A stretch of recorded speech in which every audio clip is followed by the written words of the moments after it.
সবাই ভাবে আমি কিছুই না, এই গড়ের কুড়ি পড়ে থাকা ছেলেটা, যার কথায় কেউ কান দেয় না, যার হাসি কেউ খেয়াল করে না, যার কষ্ট কেউ বুঝে না।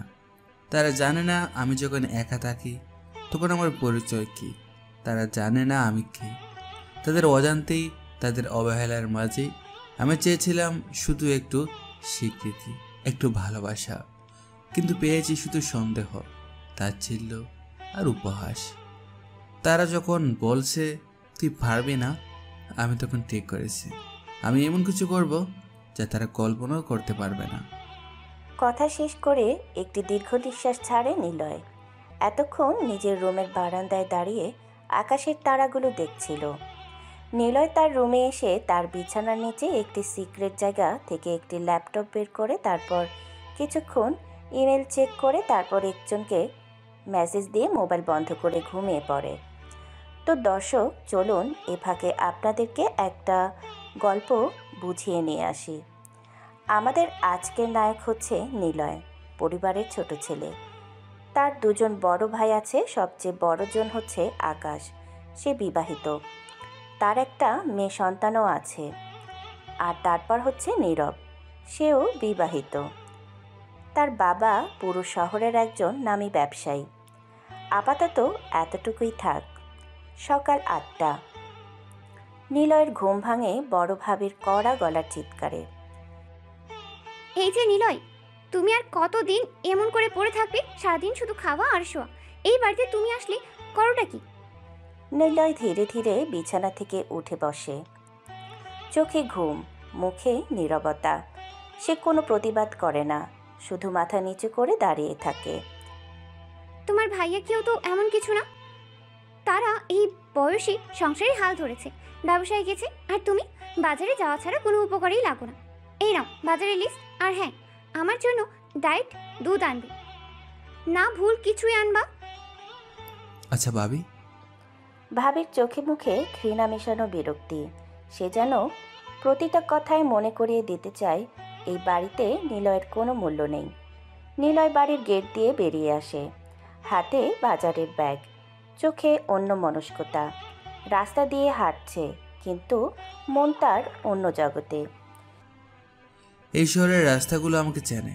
আমি যে কতদিন এই পথে হেঁটেছি চুপচাপ নিঃশব্দে। তারা ভাবে আমি অযোগ্য, অলস, কিন্তু তারা জানে না রাতে যখন সবাই ঘুমায় আমি তখন নিজের ভবিষ্যৎ গড়ার জন্য কতটা কাজ করি। এই হাত দুটো একদিন কাগজে নয়, কোটি টাকার চুক্তি সই করবে। নিলয়ের চোখে ঝিলিক দিয়ে উঠে কিছু একটার প্রতিশ্রুতি। তার ভিতরে এক ধরনের অদৃশ্য আগুন জ্বলছে। বাজারে পৌঁছে যায় নিলয়। সবাই চেনে তাকে, কারণ প্রায় তাকে বাজারে আসতে হয়। কেউ কেউ মুচকি হেসে বলে, আরে ছোটবাবু, আবারও বাজারে? তোমার মতো ছেলে তো এখন ঘুমিয়ে থাকার কথা। নিলয় কৃত্রিম হাসি দেয়, কারণ এসব কথা সে প্রতিদিন শোনে। তারা জানে না আমি কে। একদিন এই বাজারেই আমার বিলবোর্ড চলবে।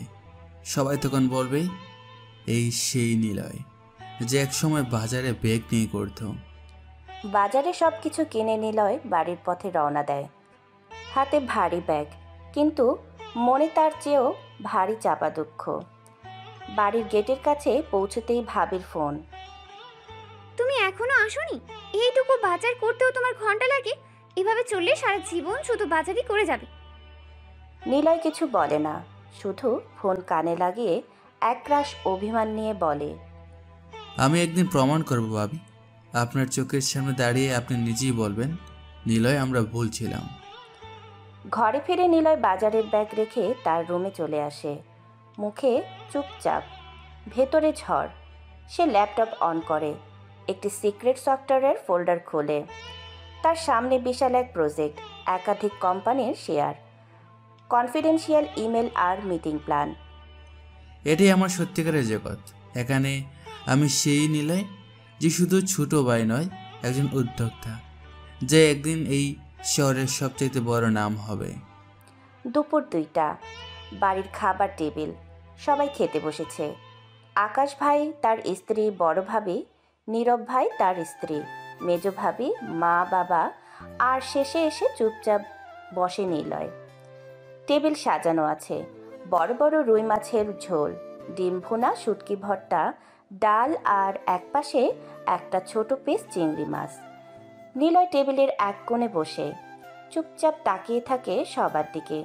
তার সামনে একটি মাত্র ছোট মাছ দেওয়া। এতদিন পর কাজে একটু পাঠানো হয়েছে, এখন খেতে এসে আবার মাছ নিয়ে টানটানি করবে নাকি?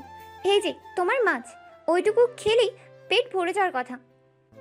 ওর তো এখন কোনো দায়িত্ব নেই, শুধু খাওয়া আর ঘুমানো, তাই তো শরীর ছোট মাছেই চালানো সম্ভব। কিছু না করেও প্রতিদিন খাওয়া পাওয়া যায়, সেই তো বড় প্রাপ্তি, তাই না ছোট ভাই? নিলয় মুখে কিছু বলে না, শুধু চোখে নামিয়ে ছোট মাছটা ভাতের সাথে মেখে খেতে থাকে।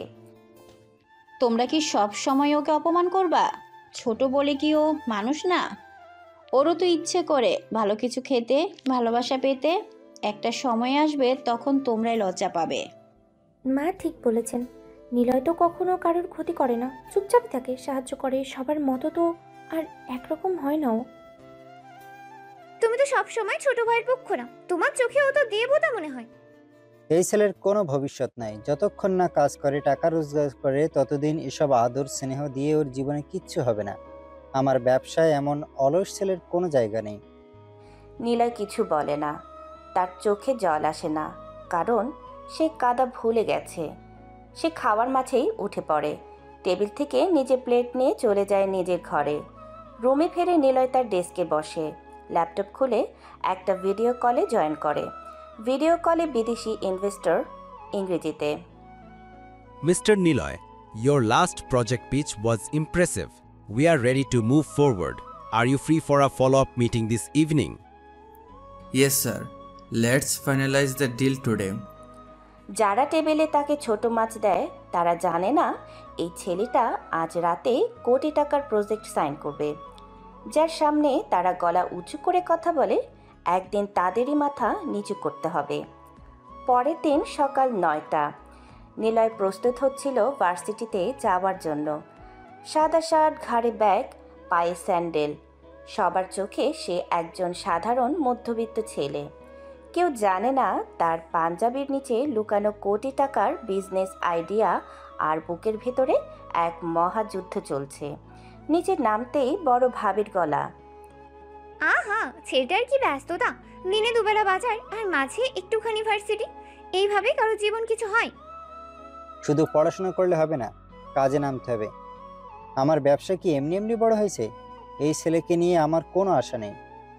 নিলয় কিছু বলে না, চুপচাপ করে বের হয়ে যায়, যেন এসব কথা তার গায়ে লাগে না। কিন্তু ভেতরে ভেতরে এক একটা কথা আগুনের মতো পোড়ায়। ভার্সিটির দুপুর 12টা। ক্লাস শেষে নিলয় বসে আছে ক্যাম্পাসের এক কোণে বন্ধুদের সঙ্গে। তার পাশে বসেছে ওর দুই ঘনিষ্ঠ বন্ধু শাফি ও তৌহিদ। শোন নিলয়, সত্যি বলতে আমাদের ভালো লাগে না তোর জন্য। তোর পরিবার তোকে ঠিকমতো রেসপেক্ট দেয় না। বাড়ির ছোট ছেলে হয়েও তুই বাজার করিস, কাজের বুয়ার মতো ব্যবহার করে তোকে। আমরা হলে বহু আগে বাড়ি ছেড়ে চলে যেতাম। নিলয় হালকা হাসে। সে জানে ওদের কথাগুলো আবেগ থেকে বলা, কিন্তু বাস্তবতা একটু আলাদা। হাজারটা কষ্ট থাকলেও, হাজারবার অপমান করলেও তারা আমার পরিবার ভাই, একটা রক্তের সম্পর্ক। তাদের ছেড়ে যাওয়া আমার কাছে পলায়ন মনে হয়। আমি চাই প্রমাণ করে যেতে তাদের অবহেলা আমাকে থামাতে পারেনি।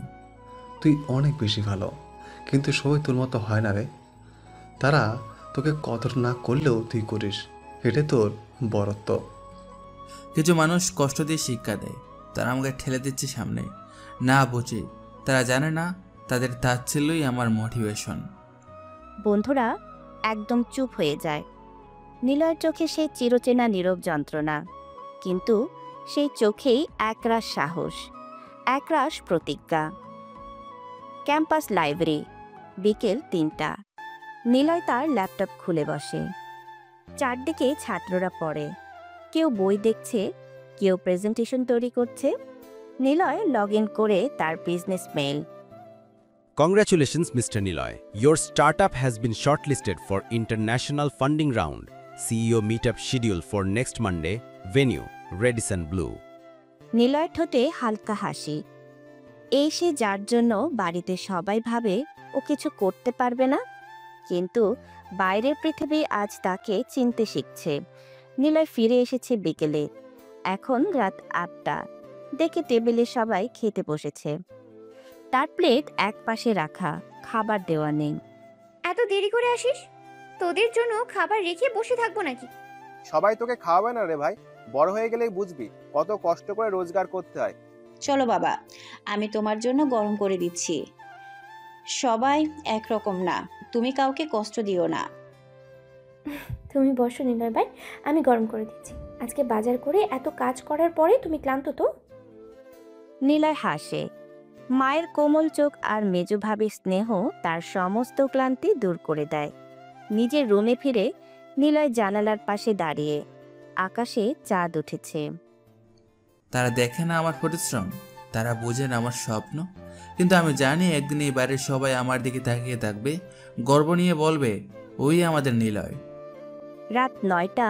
নিলয় রুমে বসে ল্যাপটপে কাজ করছিল। একটা ফান্ডিং প্রেজেন্টেশন তৈরি করছে। দেশের টপ এক বিজনেস গ্রুপের সাথে কাল মিটিং। চোখে চিন্তা, মনে পরিকল্পনা। এমন সময় রুমের দরজায় ঠক ঠক শব্দ। চাচু, চাচু। একটা কচি কণ্ঠ। নীলার চোখ এক নিমিষেই হাসিতে ভরে ওঠে। দরজা খুলে দেখে রাইসা, তার বড় ভাইয়ের ৪ বছরের মেয়ে দাঁড়িয়ে আছে। আয় আয় মা, আবার রাজকন্যা এসেছে। সে রাইসাকে কোলে তুলে নেয়। রাইসা খিলখিলিয়ে হাসে। নিলয় তাকে কোলে নিয়ে বসায়। গল্প বলতে শুরু করে। এক ছিল রাজকুমার, একা এক রাজ্যে থাকতো। সবাই ভাবতো সে দুর্বল, কিন্তু আসলে সে ছিল রাজ্যের সবচেয়ে বুদ্ধিমান। রাইসা মন দিয়ে শুনছে, কিন্তু হঠাৎ বড় ভাবির গলা।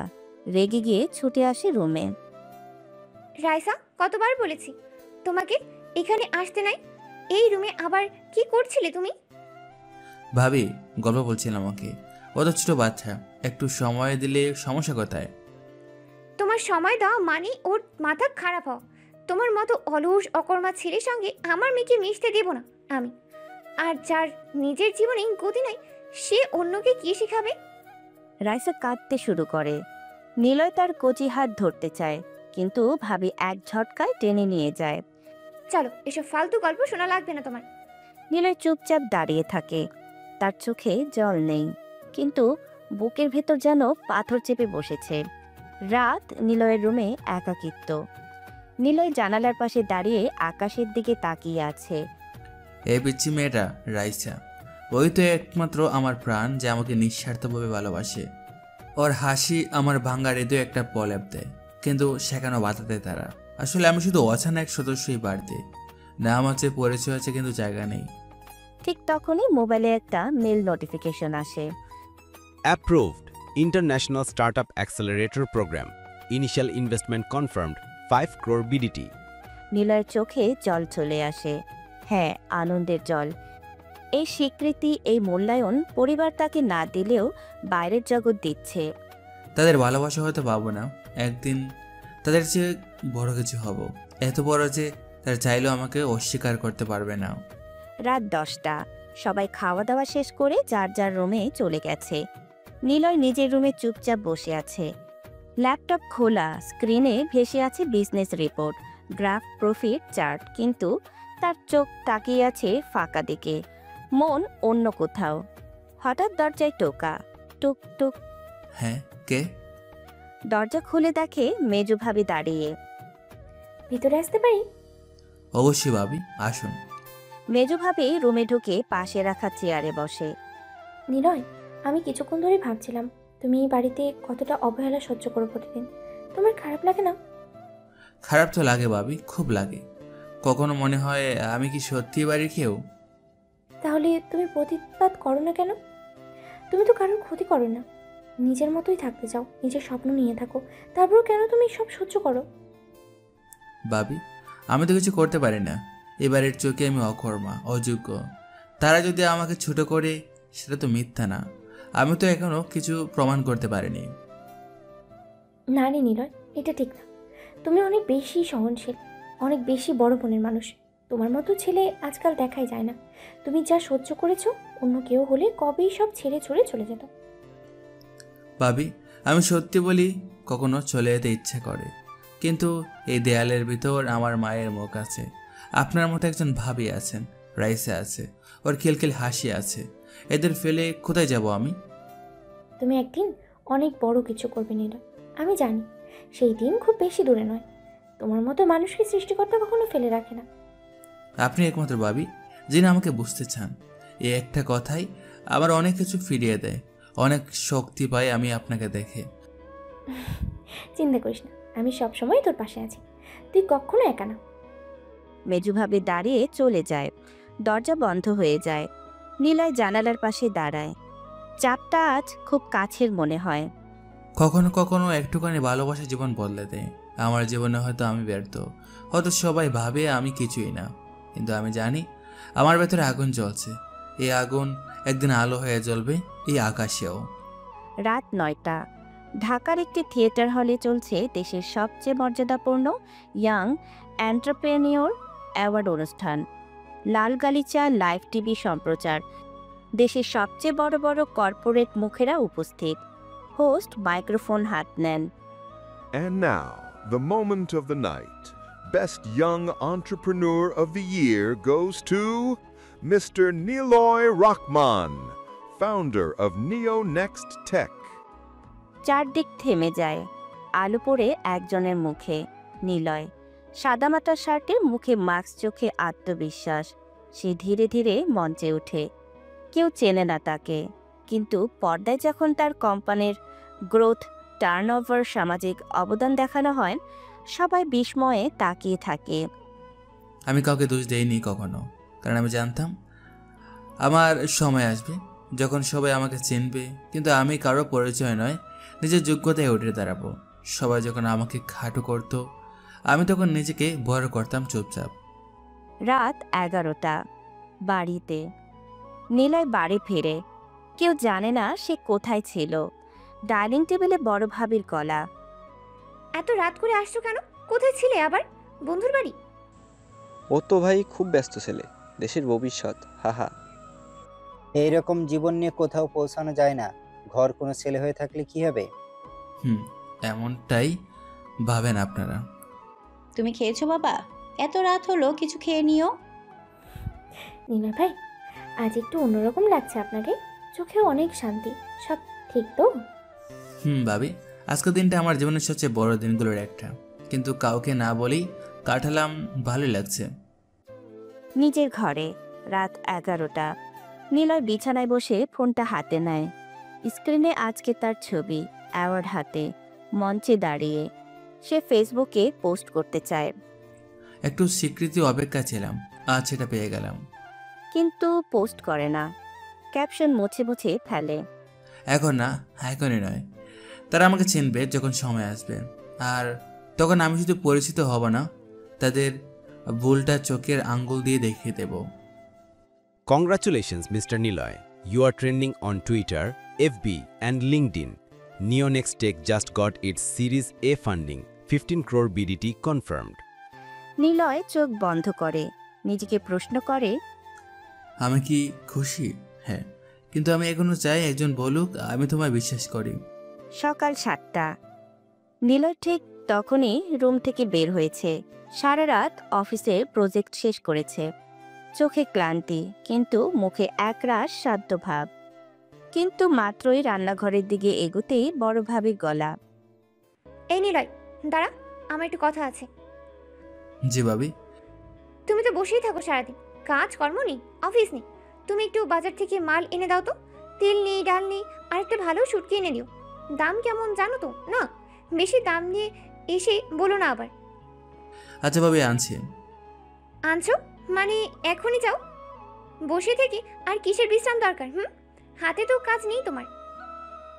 নিলয় কিছু না বলে জুতা পরে নিচে নামতে থাকে। বাজারে সকাল 8টা। হাতে বাজারের ব্যাগ, মাথায় কড়া রোদ। নিলয় মাথা নিচু করে হেঁটে যাচ্ছে। হঠাৎ ভার্সিটির এক বন্ধু দেখে ফেলে।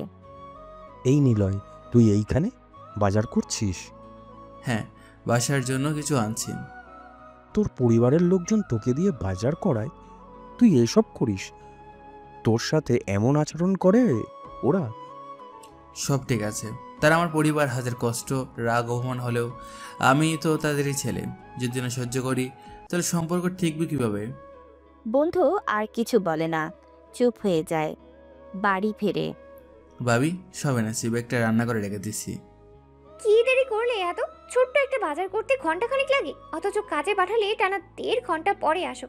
এভাবে যদি আমার স্বামী থাকতো, আমি তো মাথায় উঠে বসে থাকতাম।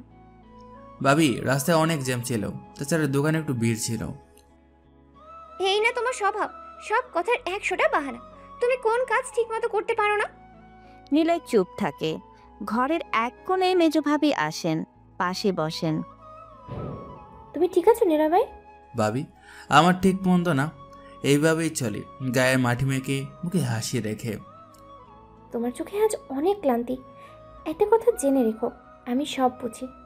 তোমার এই কষ্ট একদিন মহামূল্য হয়ে উঠবে।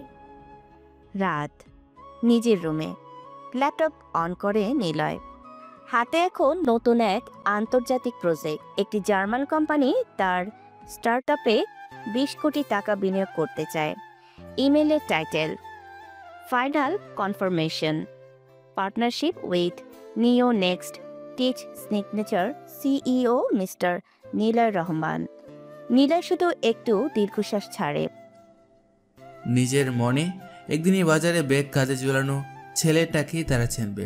তাদের হুকুম পালনকারী না, তাদের চেয়ে অনেক বড় হয়ে আমি ফিরব। সেদিন আমি কিছু বলবো না, শুধু তাকিয়ে থাকবো। বিকেল 5টা। নিলয় তার রুমে বসে চুপচাপ ল্যাপটপে কাজ করছে। একটি বড় ইমেল প্রস্তুত করছে, যা পাঠানো মাত্রই তার কোম্পানি এক নতুন ধাপে পৌঁছে যাবে। হঠাৎ দরজায় পিচ্চি কণ্ঠে টোকা পড়ে। চাচু, চাচু, খেলা আছে? নিলয়ের মুখে প্রশান্তির হাসি। দরজা খুলে দাঁড়িয়ে দেখে ছোট্ট রাইসা। আয় মামুনি, খেলবি? হ্যাঁ চাচু, চলো চলো, তোমার কাছে খেলা ভালো লাগে। তুমি কখনো রাখো না, না বকা দাও? নিলয় তাকে কোলে তুলে নেয়। তার ক্লান্ত মুখে যেন এক মুহূর্তে প্রশান্তির ছোঁয়া লাগে। তারা দুজনে বসে খেলতে শুরু করে। নিলয় ছোট্ট পুতুলকে রাইসার মতো করে কথা শোনায়। এই যে পুতুল রাজকন্যা, তুমি কি জানো তোমার সবচেয়ে প্রিয় চাচুকে? আমার চাচু নিলয়। তুমি? দুজনেই খিলখিলিয়ে হাসে, কিন্তু সেই মুহূর্তেই ধরাম। দরজা জোরে খুলে যায়। বড় ভাবির কণ্ঠ, আগুন জ্বালানো রাগে ভরা। রাইসা, এখানে কি করছিস? কতবার বলেছি তোর এই কাকার কাছে যাস না। নিলয় উঠে দাঁড়ায়, রাইসাকে ধরে রাখে। ভাবি, ও শুধু খেলছিল, আমি বকা দেইনি কিছু। তুমি আবার ওকে কি শেখাবে? নিজে তো জীবনে কিছু করতে পারো না, আর এখন আবার বাচ্চাদের নিয়ে বসে গল্প শোনাচ্ছ। ওকে পেলে মাথা খারাপ হয়ে যায়। এভাবে যদি ওর চাচ্চু হয়, তবে আমি চাই না ও শিখুক তোমার মতো অলস হতে। আমার চাচু ভালো, চাচু খারাপ না। আমি খেলবো চাচুর সাথে। না, খেলবি না, চলো এখান থেকে এক্ষুনি। সে একটানে রাইসাকে নিয়ে যায়। ঘরে নীরবতা। নিলয় একা দাঁড়িয়ে থাকে, হাত ফাঁকা। কোলে আর রাইসা নেই, কোনো কথা নেই, শুধু বুকের ভেতর কিছু একটা ভেঙে পড়ার শব্দ। সে ধীরে ধীরে গিয়ে জানালার পাশে দাঁড়ায়।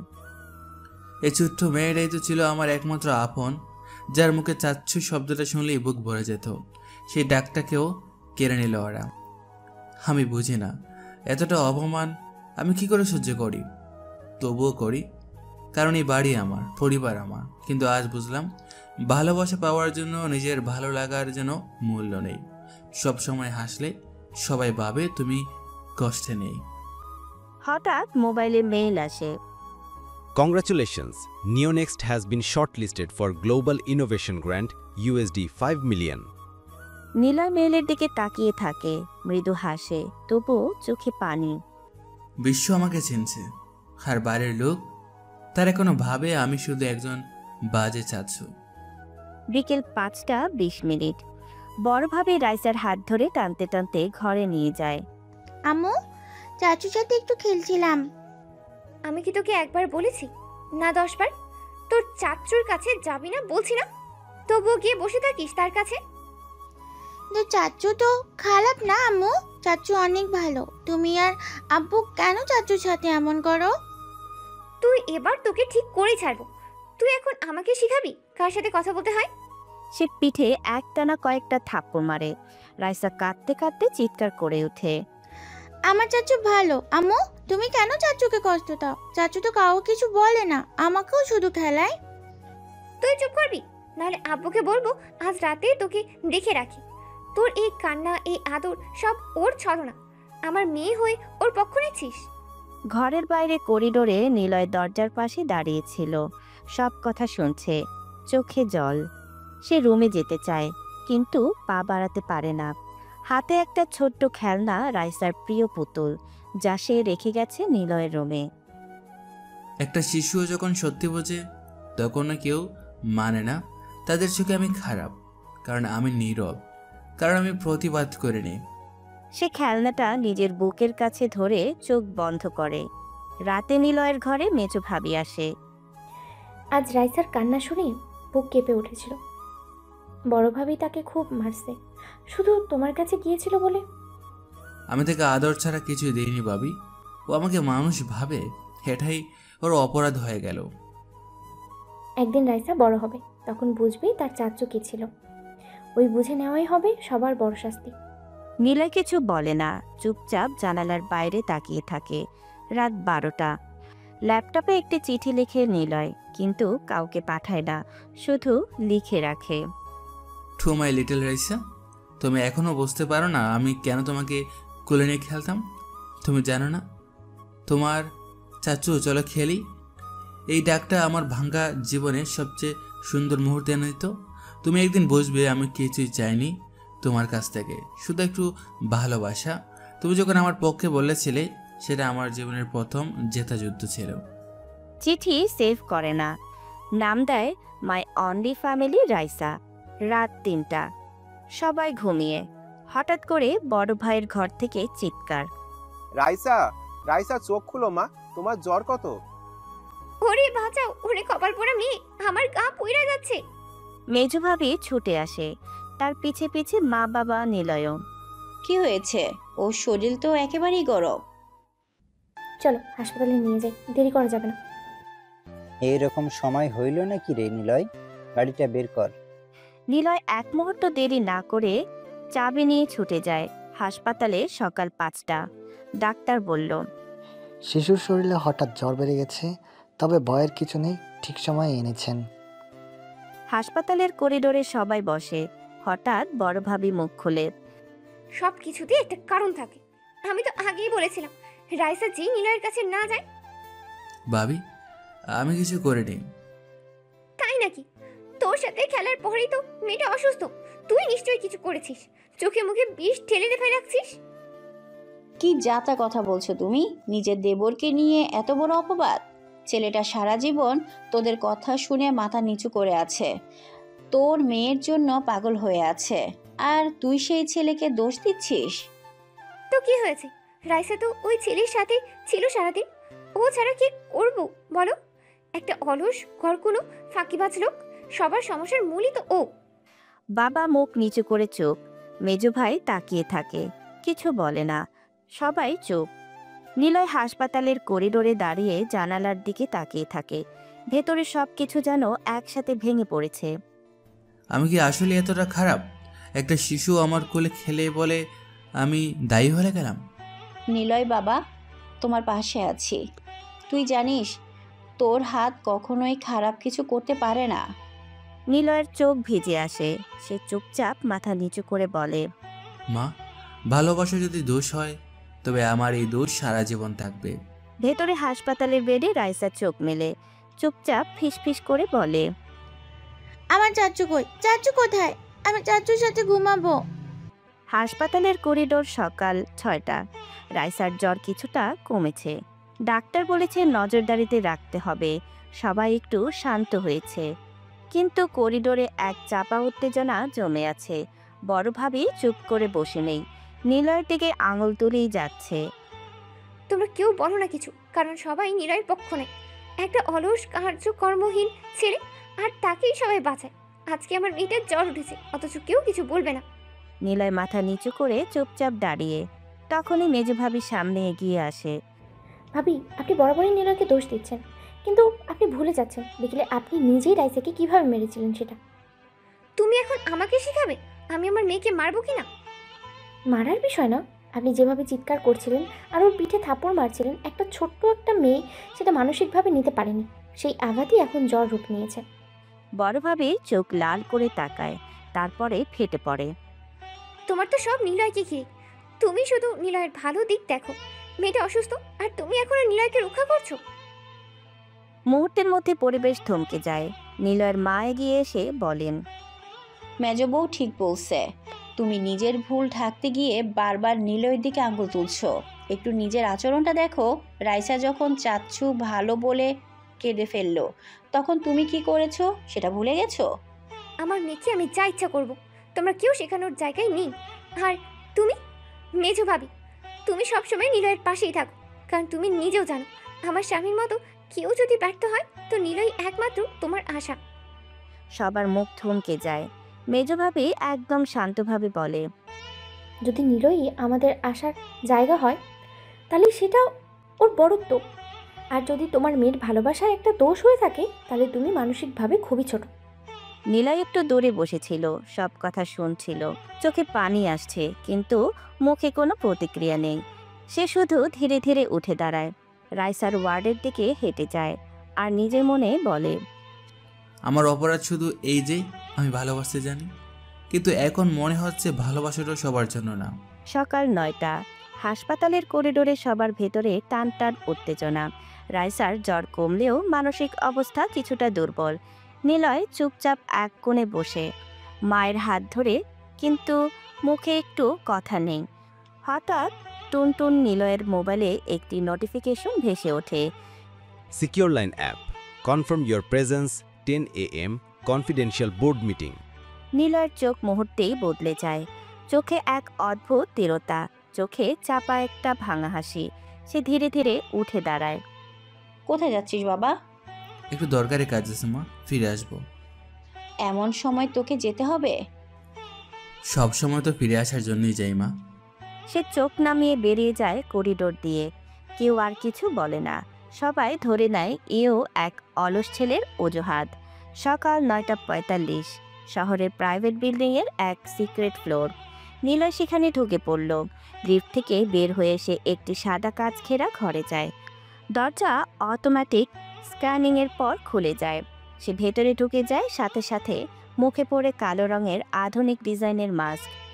এই মাস্কই তার পরিচয় গোপন রাখে। বোর্ডরুমে বসে আছে কয়জন দেশসেরা বিজনেস এক্সিকিউটিভ।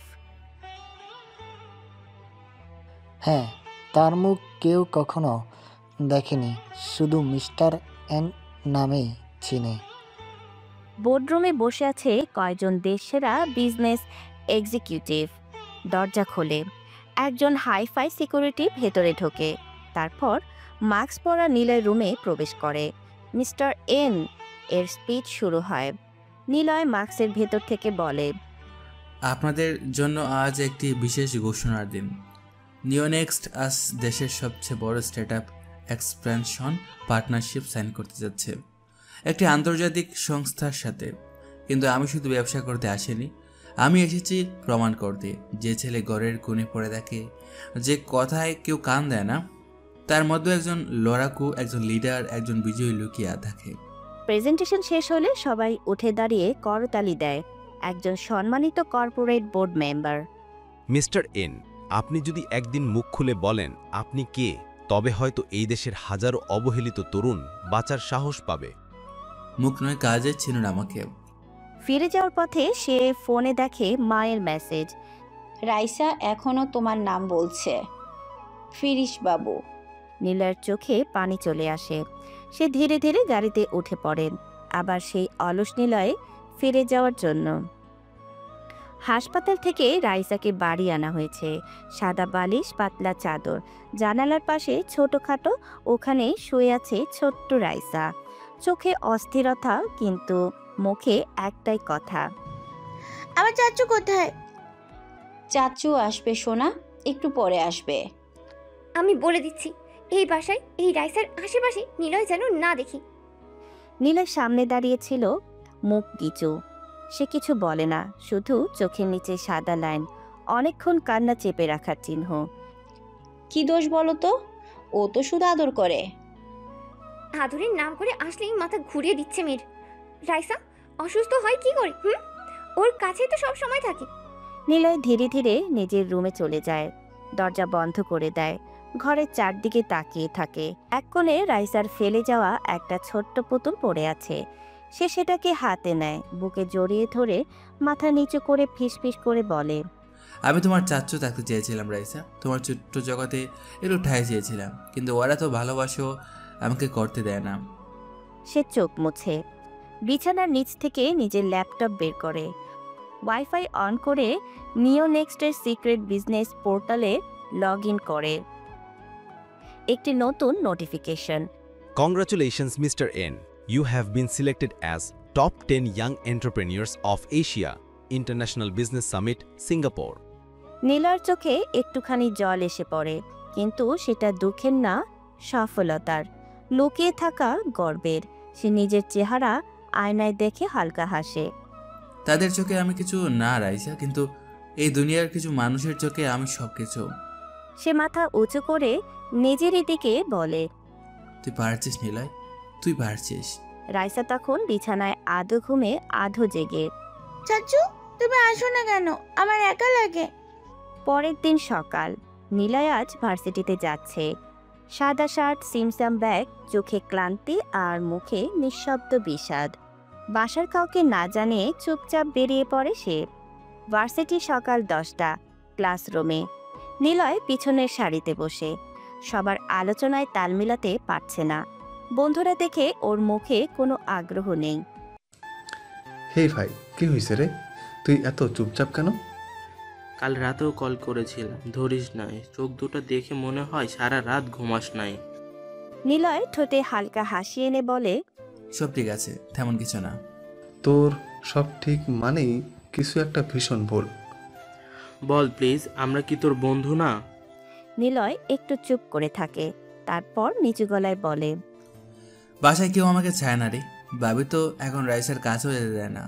জানি না আমি কি দোষ করলাম, ভালোবাসাটা কি ভুল হয়ে গেল। তুই তো সবসময় রাইসাকে ভালোবাসিস। একটা শিশুর জন্য তোর মায়া, ওর চোখে তো তুই পৃথিবী। আমরা হলে এমন পরিবার ছেড়ে চলে আসতাম কবেই। হাজার রাগ করলেও তারা তো আমার পরিবার, চলে যেতে চাই না। কারণ আজ না হোক কাল তারা বুঝবে আমি কোনো বোঝা না, আমি তাদের ছায়া ছিলাম। তখন ক্লাস শুরু হয়। সবাই বই বের করে, কিন্তু নিলয়ের মন পড়ে থাকে জানালার বাইরে। পকেট থেকে মোবাইল বের করে চুপচাপ নোটিফিকেশন দেখে। Neonext HQ. Mr. N. Media wants an anonymous interview. Will you speak? Niloy হালকা হাসে। নিজের মন বলে, ভালো লাগছে না, কিন্তু ব্যঙ্গও পড়ছে না, কারণ আমি জানি আমার সময় আসবে আর সেদিন সবাই দেখবে আমি কে। সকাল 11টা। ঘরের ভেতর উত্তেজনা। আকাশ অফিস যাওয়ার প্রস্তুতি নিচ্ছে। হঠাৎ একটি দরকারি কাগজ বাড়ির এক জায়গায় জমা দিতে হবে। ড্রাইভার বের হয়ে গেছে, নিজে যাওয়ার সময় নেই। এই নিলয় শোন, এক কাজ কর, এই ফাইলটা নিয়ে গিয়ে ওয়েস্ট এন্ড রুমে কমার্শিয়াল বিল্ডিং এ জমা দিয়ে আয়। আচ্ছা ভাইয়া, দিয়ে আসছি। নিলয় রিকশায় উঠে বেরিয়ে পড়ে, কিন্তু ফাইলের জায়গা ভুল মনে রেখে ভুল বিল্ডিংয়ে জমা দিয়ে ফেলে। ঘন্টাখানেক পর ফোন আসে অফিস থেকে। ভাই, আপনার লোক ভুল জায়গায় ফাইল জমা দিয়ে এসেছে, ভুল অফিসার দিয়ে এসেছে। বাড়ি ফিরে আকাশ গর্জে ওঠে, তুই একটা কাজও ঠিকঠাক মতো করতে পারিস না। তুই কেমন মানুষ রে? এতদিন পর একটা কাজ দিলাম, সেটাও ভুল। আহা, তুমি এত আশা করে দাও কেন? এই ছেলেকে দিয়ে কিচ্ছু হবে না। এইটা তো শুধু পঙ্গুর মতো ঘরে বসে থাকে। তুই জীবনে কিচ্ছু করতে পারবি না নিলয়। তুই একটা অপদার্থ, শুধু খাও, ঘুর, ঘুমা আর দয়া ভিক্ষা কর। নিলয় ঠায় দাঁড়িয়ে থাকে, মুখে কোনো উত্তর নেই, চোখ দুটো শুধু একটু কাঁপছে। সে নিচু গলায় বলে, ভুল হয়ে গেছে ভাইয়া, সরি। সে রুমে চলে আসে, দরজা বন্ধ করে দেয়, চুপচাপ চেয়ারে বসে, এক দৃষ্টিতে দেয়ালের দিকে তাকিয়ে থাকে। কিছুক্ষণ পর নিজের ল্যাপটপ বের করে, নিওনেক্সটের বিজনেস রিপোর্ট ওপেন করে। মেইলে আসে, Mr. N, congratulations! You've officially been offered a $2 million deal for your AI security system. Please confirm your availability for a Zoom presentation tomorrow. Niloy চুপ করে বসে থাকে, তার চোখে জল। কিন্তু সেটা অপমানের নয়, নিজের ভেতরে লুকিয়ে থাকা আগুনের। সে ফিসফিস করে নিজেকেই বলে, তারা ভাবে আমি কিছু না, কিন্তু সময় আসবে আমি কোনো উত্তর না দিই তাদের মুখ বন্ধ করে দেব। ঠিক তখনই বাইরে দাঁড়িয়ে মেজ ভাবি কানে শুনে ফেলে কথাগুলো। তার চোখে পানি আসে। সে নিচু গলায় বলে, এই ছেলেটা একদিন সবাইকে চমকে দেবে। আজ রাইসার জন্মদিন। ঘর জোরে সাজসজ্জা, বেলুন, রঙিন লাইট, কেক, মিউজিক, ব্যস্ততা। ঘড়িতে বাজে 3টা। আত্মীয় স্বজন আসতে শুরু করেছে। বাড়ি যেন এক মিনি পার্টি সেন্টারে রূপ নিয়েছে।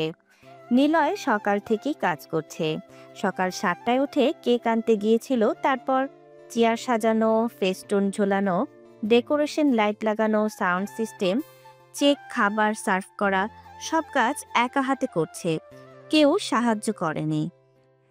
এই নিলয়, ওদের পানি দে, টেবিল গুছিয়ে রাখিস, বাচ্চাগুলো চিপস দে, ছাদের বাতিটাও জ্বলছে না, দেখ কি। আরেকবার বলছি না, শোন।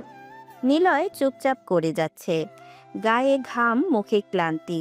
তবুও সে হাসি মুখে রাইসার জন্য কেক টেবিলে সেট করে। রাইসা দূর থেকে দেখে, চুপি চুপি হাসে। সে এগিয়ে এসে বলে, চাচু এত সুন্দর করে সাজাইছো, ধন্যবাদ। তোর হাসিটা আমার উপহার রে পিচ্ছি। অনুষ্ঠান শুরু হয়। সবাই খাচ্ছে, মজা করছে। নিলয় একপাশে চুপচাপ দাঁড়িয়ে। তখন বড় ভাবি চোখে পড়ে। কেকের কাছে প্লেট কম। এই নিলয়, প্লেট আনতে বলেছিলাম তোকে না? তুই একটা কাজও ঠিক মতো করতে পারিস না।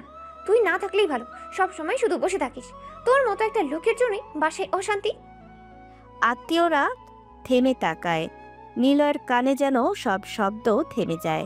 সে মাথা নিচু করে দাঁড়িয়ে থাকে। তার মুখে কোনো উত্তর নেই, শুধু চোখে ক্লান্তি আর বুকের ভেতর এক চাপা কষ্ট। তখনই পেছন থেকে রাইসা এসে হাত ধরে।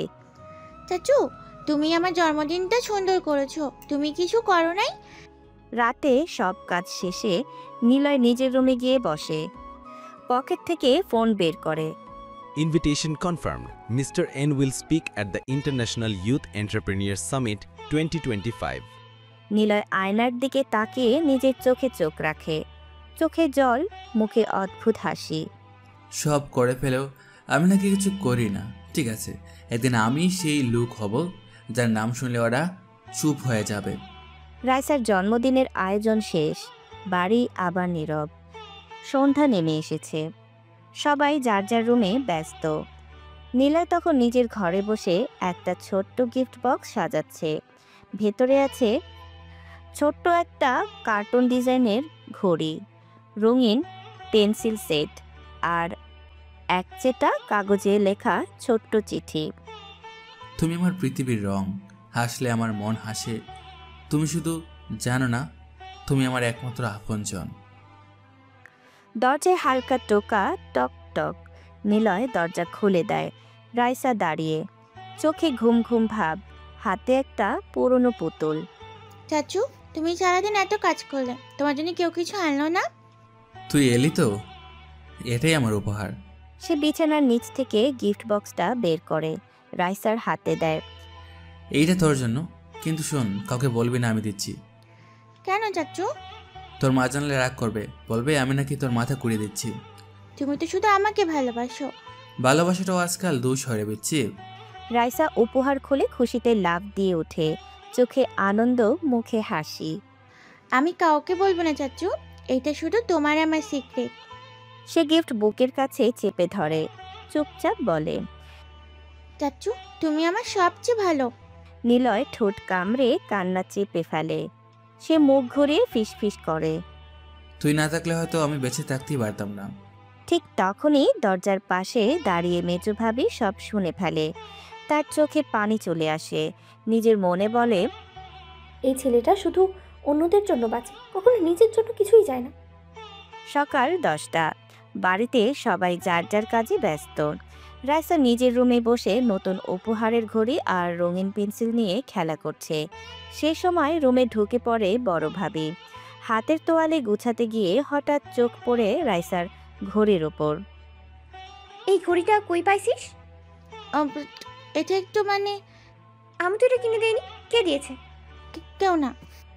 আমি তোকে জিজ্ঞেস করেছি কে দিছে বল। রাইসা ভয় পেয়ে যায়। সে চুপ করে থাকে, চোখে পানি চলে আসে। বড় ভাবির সামনে গিয়ে বলে, নিলয় না, ওই দিছে বলছি, ওর কাছ থেকে কিছু নিবি না। রাইসা মাথা নাড়ায়, কিছু বলে না, শুধু ফিসফিস করে। চাচু বলেছে কাউকে বলবে না। কি বলছিস? তুই গোপনে উপহার নিচ্ছিস ওর কাছ থেকে? তুই জানিস না আমি কতবার তোকে বলেছি ওর কাছে যাবি না? ঠাস করে একটা থাপ্পড় পড়ে গালে। রাইসা কেঁদে ফেলে। চাচু দিছে মা, চাচু বলছে বলবো না, তুমি বকা দিবা। এই জন্যই তো বলি ওর কাছ থেকে দূরে থাক। তোর মাথায় ভূত চেপে বসেছে নিলয়।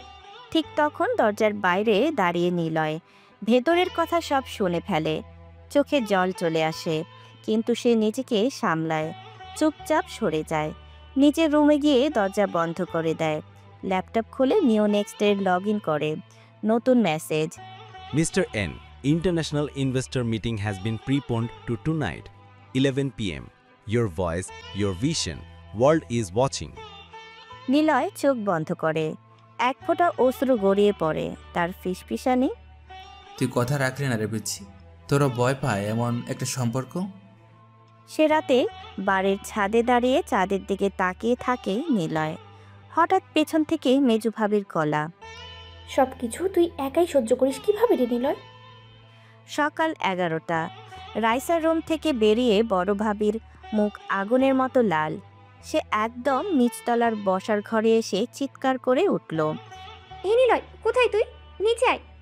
নিলয় রান্নাঘর থেকে পানি আনছিল, চুপচাপ নিচে আসে। তোর সাহস হয় কিভাবে রে আমার মেয়েকে মিথ্যে কথা শেখানোর? তুই তাকে বলে দিয়েছিস কাউকে কিছু বলবি না? এই শিক্ষা দিস তুই? আমার মেয়ে আজ আমার সামনে দাঁড়িয়ে মিথ্যা বলল, এটা তুই শেখাচ্ছিস? সবাই থমকে যায়। রান্নাঘরের কাজের বুয়া, মেজু ভাবি, নীরবের স্ত্রী সবাই দাঁড়িয়ে পড়ে। নিলয় মাথা নিচু করে চুপ করে আছে। বড় ভাবি থেমে থাকেনি। তুই একটা বিষের মতো, নিজে কিছু করতে পারিস না, এখন ছোট মেয়ের মনও গলিয়ে নিচ্ছিস। তুই না থাকলে এই বাড়ির শান্তিতে থাকতো। নিলয় তখনও কিছু বলে না। মাঝে হঠাৎ নিলয়ের মা সামনে এসে দাঁড়ায়।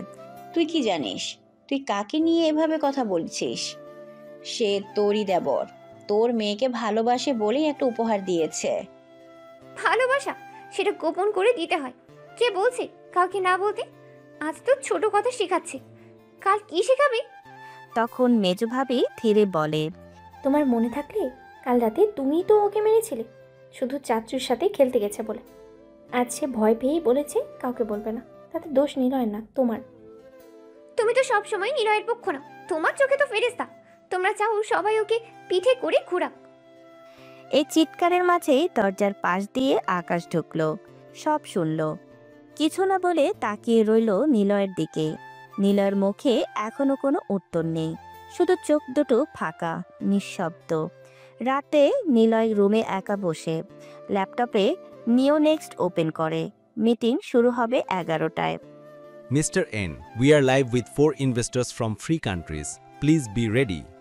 নিলয় একবার আয়নায় নিজেকে দেখে, একটু চুপ থেকে মুখে কালো মাস্ক পরে দেয়। চোখে শুধু আগুন। রাত 11টা। নিলয়ের ঘর অন্ধকার, শুধু ল্যাপটপের আলোতে তার মুখের ছায়া স্পষ্ট। সে মুখে কালো মাস্ক, কানে হেডফোন। নিওনেক্সটের মেইন অফিস থেকে মিটিং লাইভ হচ্ছে, পাশাপাশি যুক্ত হয়েছে দুবাই থেকে একজন টেক ইনভেস্টর, লন্ডনের একটি সাইবার সিকিউরিটি কোম্পানি, বাংলাদেশের এক বড় group of companies. Video call live. Welcome, gentlemen. We are honored to introduce the genius behind NeoNext AI Security. Please welcome Mr. N. Thank you. I'm glad to be here. Let's begin with the future. নিলয়ের presentation. কিভাবে নিওনেক্সট দেশের শতাধিক কোম্পানির cyber defence সামলাচ্ছে, কিভাবে AI দিয়ে কোম্পানিগুলো hacker proof হচ্ছে, এবং ভবিষ্যতে কিভাবে দেশের বাইরেও এই সিস্টেম এক্সপোর্ট করা হবে। মিটিং শেষ। We are ready to invest $5 million USD for a 20% stake. We want exclusive rights in the UK market. Name your price. I don't need investment. I need vision partners. Money will come anyway. Meeting শেষে নিওনেক্সট মেইলে ঢুকতেই দেখা যায় Congratulations, your pitch has been selected for the Global Top 10 Young Entrepreneurs Awards Under 25 category. Award ceremony, Singapore, next month. Meeting শেষ। নিলয় চুপচাপ laptop বন্ধ করে দেয়, হেডফোন খুলে দেয়ালে মাথা ঠেকিয়ে বসে পড়ে। একটা দীর্ঘ নিঃশ্বাস। সবার চোখে আমি অবতার্থ, আর বাইরের দুনিয়ায় আমি মিস্টার অ্যান, যার পরিচয় কেউ জানে না। ঠিক তখন রুমের দরজার পাশে দাঁড়িয়ে কেউ ফিসফিস করে, তুই কে? সেটা তোর চেহারা বলে না রে, তোর কাজই বলে দেয়। আমার কেন যেন মনে হয় তোর এই পরিচয়ের আড়ালে অন্য কিছু আছে। কি সেটা? বিকেল 5টা। নিলয় তখন বড় ভাইয়ের কথায় বাইরের একটা কাস্টমার প্রেজেন্টেশন শেষ করে বাসায় ফিরেছে।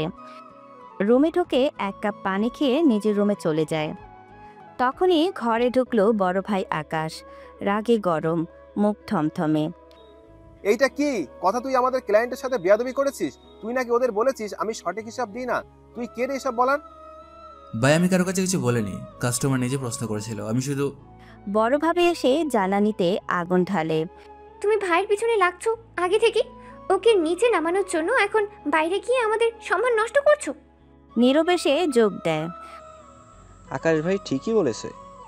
তুই এতদিন চুপচাপ ছিলি, এখন বুঝতেছি তুই ভিতরে ভিতরে বিষ হয়ে উঠেছিস। তখন বাবা এসে দাঁড়ায়। সারাদিন অফিস করে ক্লান্ত, কিন্তু কানে এসেছে নিলয়ের কারণে ক্লায়েন্ট নষ্ট হয়েছে। তোর মতন ছেলে রাখলে ইজ্জত রইবে না। তোর ভাই যখন কাজ দেয় তখন তুই সেই কাজেই ফাঁকি দিস, উল্টো ব্যবসায় ক্ষতি করছিস। একদিন একটা কাজ দেওয়া হয়েছে তাতেই এত বড় ঝামেলা লাগিয়েছিস, অপদার্থ। আমি কোনো ক্ষতি করিনি আব্বা, আমি কোনো ভুল তথ্য দেয়নি। এখন আমাদেরই দোষ। এই ছেলে আমাদের মেয়ের মগজ ধুলাই করে, বাইরে আমাদের সম্মান নষ্ট করে। তোকে কিছু না বললেই তো আমরাই শেষ। তুই যদি এত ভালো হয়েছিস তাহলে থাকিস কেন এখানে? চলে যা, এই বাড়িতে তোর জন্য জায়গা নেই আর। সত্যি তোকে অনেক সহ্য করা হয়েছে, তোর পথ তুই খুঁজে নিস। আজ থেকেই তুই বাড়ি ছাড়বি। তোর জন্য আমাদের এত বড় ক্ষতি হলো, তোর মতো ছেলের দরকার নাই। সব বন্ধ হয়ে যায় চারপাশ। নীলার চোখে জল নেই, কিন্তু মুখে গভীর বিষণ্ণতা। সে রুমে গিয়ে ব্যাগ গোছায়, ল্যাপটপ, কিছু জামা কাপড়, মোবাইল চার্জার। চুপচাপ বেরিয়ে আসে রুম থেকে। পেছনে দাঁড়িয়ে আছে মেজ ভাবি, চোখে পানি। তুই কোথায় যাবি রে নিলয়? যেখানে নিজের কথা কাউকে বলতে হয় না ভাবি, যেখানে কারো সম্মান আমার মুখ থেকে ক্ষয়ে যায় না। পেছন থেকে ছোট একটা আওয়াজ, চাচ্চু। রাইসা কাঁদতে কাঁদতে দৌড়ে এসে জড়িয়ে ধরে। তুমি যাবে কেন? তুমি তো বলেছিলে কেউ না। নীলাই ওর মাথায় হাত রেখে বলল, তুই কান্না করিস না বেচি, এই চাচু তোকে সবসময় ভালোবাসবে। তোর জন্য আকাশের সব তারা নিচে দেওয়া রইল। রাতে একটা ম্যাসে রুম নেয় নিলয়। আকাশের দিকে তাকিয়ে বলে, আজ সব ছেড়ে যাচ্ছি, কাল তোকে এমনভাবে ছিনবে সবাই, তার নিচেই মুখ লুকাবে। রাত 8:30। নিলয় বাড়ি থেকে বেরিয়ে গেছে, চুপচাপ, বিনা প্রতিবাদে। হাতে শুধু একটা ব্যাগ আর চোখে পাথরের মতো শূন্যতা। বাড়ির উঠোনে দাঁড়িয়ে রইল তার মা হালিমা বেগম। সব শুনছেন, দেখছেন, কিন্তু থামাতে পারেননি। মা ধীরে বসে পড়লেন উঠোনের মাঝখানে, চোখ দিয়ে গড়িয়ে পড়ছে 1 ফোঁটা জল। কেউ কাছে আসছে না। মা ফিসফিস করে বলেন, ছেলেটা তো কিছুই বলে না, চোখে চোখও রাখে না, কিন্তু মনটা কি আমরা কেউ বুঝতে শিখলাম না। সবাই তখন যার যার রুমে। আকাশ ভাবি, বাবা কেউ কিছু বলছে না, কারো মুখে এক বিন্দু অনুশোচনা নেই। হঠাৎ মা চিৎকার করে উঠলেন, তোমরা সবাই একজনে মিলে আমার ছেলেকে অপমান করলে। সে কিছু বলেনি মানে এই না যে সে দোষী। তোমরা তাকে বিশ্বাস করনি, তোমরা তাকে অপদার্থ ভাবছো। একদিন এর মূল্য পাবে তোমরা। সবাই স্তব্ধ হয়ে গেল। বড়ভাবে এগিয়ে এসে বলল, ওর মাথায় সমস্যা আছে, তুমি সেটা বোঝো না মা? আমাদের সম্মান শেষ করে দিয়েছে ছেলেটা। মা দাঁড়িয়ে গেলেন, চোখে জল, মুখে আগুন। সম্মান কে দেয়? যে ছেলেটা চোখে চোখ রাখতে পারে না, সে কারো অপমান করবে? তোমাদের চোখে সে কিছুই না, কিন্তু একদিন সে এমন জায়গায় দাঁড়াবে, তোমরা এই মুখ লুকাতে জায়গা পাবে না। মা দেয়ালে হেলান দিয়ে কাঁদতে থাকেন। মেজভাবে এসে মায়ের পাশে বসে বলে, আমি জানি মা, নিলয় কখনো ওর পরিবারের অসম্মান চায়নি। ও তো শুধু একটু স্বীকারোক্তি চেয়েছিল। আমার বুকটা ফেটে যাচ্ছে। আমার ছেলেটা একা চলে গেল মাথা নিচু করে। তোমরা হারিয়েছো তাকে, আমি না। সেই রাতটা নিলয়ের মায়ের কাছে এক অন্ধকার রাত হয়ে থাকলো। আর সেই রাতেই মিস্টার এন এর ল্যাপটপে ঢুকলো একটা খবর। Congratulations, you have been selected for an exclusive documentary by Forbes Asia, The Masked Visionary Mr. N of Bangladesh. Shooting starts next week. Keep your identity confidential. আর বাড়ির কেউ জানলো না যে ছেলেকে তারা অপদার্থ ভেবে তাড়িয়ে দিল সেই ছেলেই হতে যাচ্ছে দেশের সবচেয়ে আলোচিত তরুণ উদ্যোক্তা। সকাল 8টা, অন্য এক শহর। নিলয় চলে এসেছে একটা নতুন শহরে, নতুন জীবনের খোঁজে। এখানে কেউ জানে না তার অতীত, কেউ বোঝে না তার নীরবতা। সে ভর্তি হয়েছে গ্রিন স্টিচ ইউনিভার্সিটিতে, কম্পিউটার ইঞ্জিনিয়ারিং ডিপার্টমেন্টে। প্রথম দিন ভার্সিটিতে নিলয়ের গায়ে সাদামাটা শার্ট প্যান্ট, চোখে ঘুম ঘুম ভাব, ক্লান্ত কিন্তু শান্ত মুখ। ক্লাসরুমে ঢোকার সময় কারোর দিকে না তাকিয়ে গিয়ে এক কোণার বেঞ্চে বসে। ঠিক তখনই একটা মেয়ের কণ্ঠ, এইটা কি সিএসসি 101 ক্লাস? একটা চুলে খোপা বাঁধা, চোখে সানগ্লাস তোলা মেয়ে দাঁড়িয়ে। নাম আখি রহমান, ব্যবসায়ী বাবার একমাত্র মেয়ে, আত্মবিশ্বাসী, প্রাণবন্ত। আখি এসে নিলয়ের পাশে বসে। দুজনেই চুপচাপ ক্লাস শুরু হয়। ক্লাস শেষে আখি হঠাৎ বলল, হাই, আমি আখি, তুমি? নিলয় একটু দ্বিধা নিয়ে বলল, নিলয়। নতুন নাকি তুমি এখানে? হ্যাঁ, আজই প্রথম ক্লাস। তোমার চোখে ক্লান্তি, টেনশন দেখাচ্ছে। সব ঠিক আছে? সব সময় সব ঠিক থাকে না।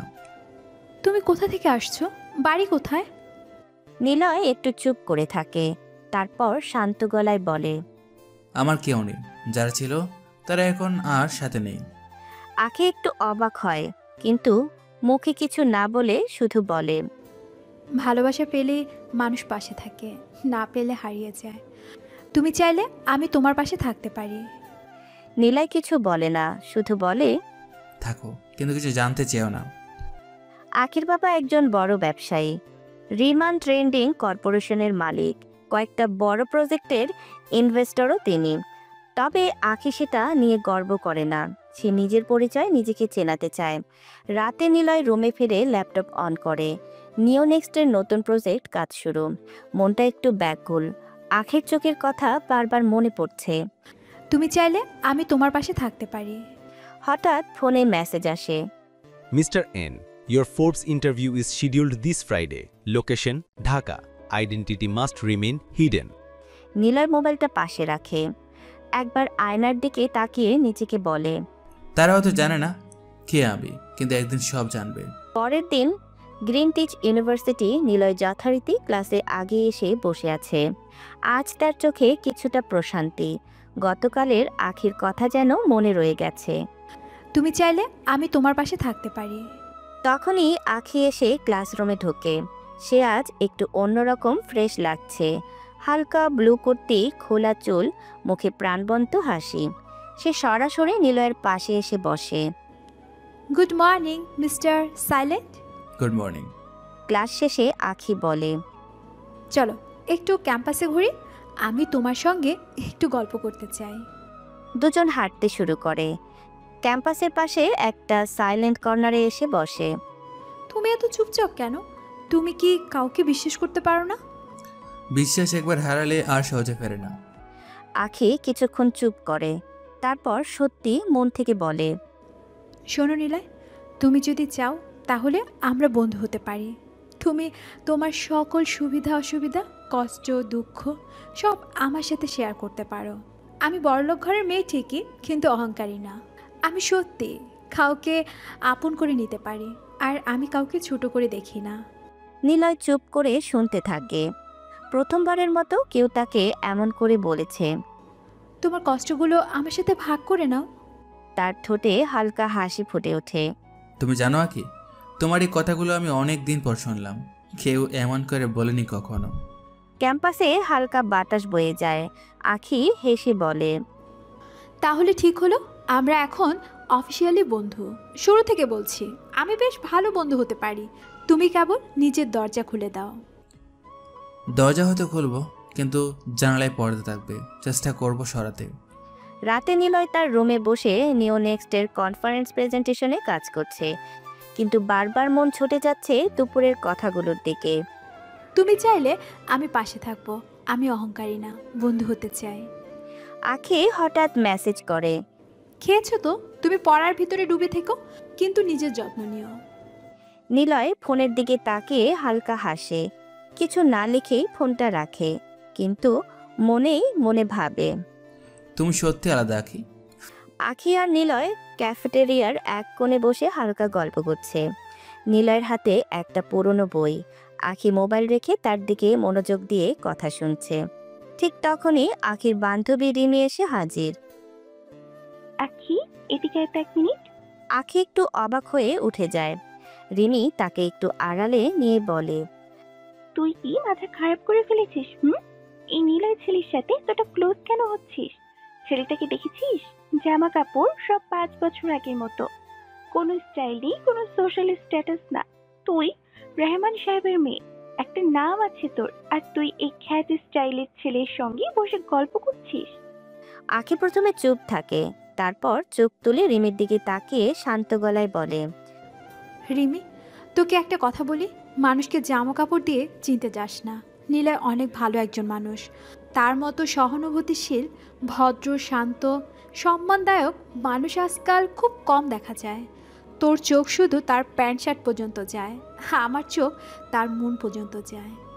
রিমি থমকে যায়। আখি সামনে এগিয়ে বলে, তোর কাছে যার স্টাইল নেই, আমার কাছে তার মূল্য আছে। তুই চাইলেই দূরে থাক, আমি কারো মতামতেই চলি না। আখি ফিরে এসে নীলয়ের পাশে বসে। নীলয় একটু জিজ্ঞাসা চোখে তাকায়, কিছু বলবে কিনা বোঝে না। আখি হালকা হাসে, তোমার কিছু প্রমাণ করার দরকার নেই, আমি জানি তুমি কেমন। সন্ধ্যায় নিলয় নিজের রুমে বসে এসব কথা ভাবছে। একটা লাইন বারবার মনে বাজে, তোর চোখ জামা কাপড় পর্যন্ত, আর আমার চোখ মন পর্যন্ত। সে নিজের ল্যাপটপ খুলে নিওনেক্সটের নতুন প্রজেক্টের কাজ শুরু করে, আর মনের মধ্যে গড়ে ওঠে এক আশ্চর্য আত্মবিশ্বাস। ফোনে একটা মেসেজ আসে, কেউ যদি তোমাকে র্যাগিং করে, মনে রেখো সে তোমার মতো হবার যোগ্য নয়। নিলয় ফোনটা হাতে নিয়ে শুধু মুচকি হাসে, কিছু না লিখেও সব বুঝিয়ে দেয়। বিকেল, নিলয়ের বাড়ির বারান্দায় একা বসে আছেন নিলয়ের মা হালিমা বেগম। চোখের নিচে কালি, চুলে পাক ধরেছে, আরও প্রায় 1 মাস হয়ে গেল নিলয় বাড়ি ছেড়ে চলে গেছে। 1 মাস হয়ে গেল। আমার ছেলেটা কোথায়, কেমন আছে কে জানে? তোমরা কেউ জানলে না, না খোঁজ নিলে। চোখ দিয়ে গড়িয়ে পড়ে কান্না। তখনই বড় ভাবি পাশ দিয়ে চলে যাচ্ছিল, শুনে থেমে দাঁড়ায়, চোখে বিরক্তি। আহা, আবার শুরু হলো নাটক। মা এখনো কি ওই অকাজের ছেলের জন্য কাঁদছেন? কে জানি কোথায় গিয়ে মরছে, নাকি আবার কোথাও গার্মেন্টসে চাকরি করছে হয়তো। মা এবার রাগে আর কষ্টে কাঁপতে থাকেন। তোমার মুখে এত বিষ কেন রেশমা? ছেলেটাকে কষ্ট দিছি আমি জানি, তুমি আকাশ, এমনকি ওর বাবা সবাই মিলে একসাথে মেরেছ ওর আত্মাটাকে, এখনো মুখের ভিতর আগুন। মা, আপনার ছেলেকে আপনি ভালো দেখছেন, সমস্যা নেই, কিন্তু ও তো ছিল আমাদের বোঝা, নেই তো এখন শান্তি পাই। একদিন আমার সেই বোঝা ছেলেটা যখন আকাশের চেয়েও উঁচু হবে, তখন তোমার মুখ লুকাতে জায়গা থাকবে না রেশমা, সেই দিন আমি দেখতে চাই। রেশমা কিছু না বলে চোখ উল্টিয়ে চলে যায়, আর মা আবার চুপচাপ চোখ মোছেন। ঘরের ভেতরে মেজ ভাবি শিমু দাঁড়িয়েছিলেন, সব শুনে। তিনি এসে মায়ের পাশে বসে বলেন, মা আপনি কাঁদবেন না, আমি জানি নিলয় ঠিক আছে। আপনার ছেলে একদিন এমন কিছু করে দেখাবে যা তারা কেউ কল্পনাও করতে পারবে না। ওর রান্না করা খিচুড়ির গন্ধটা এখনো মনে পড়ে।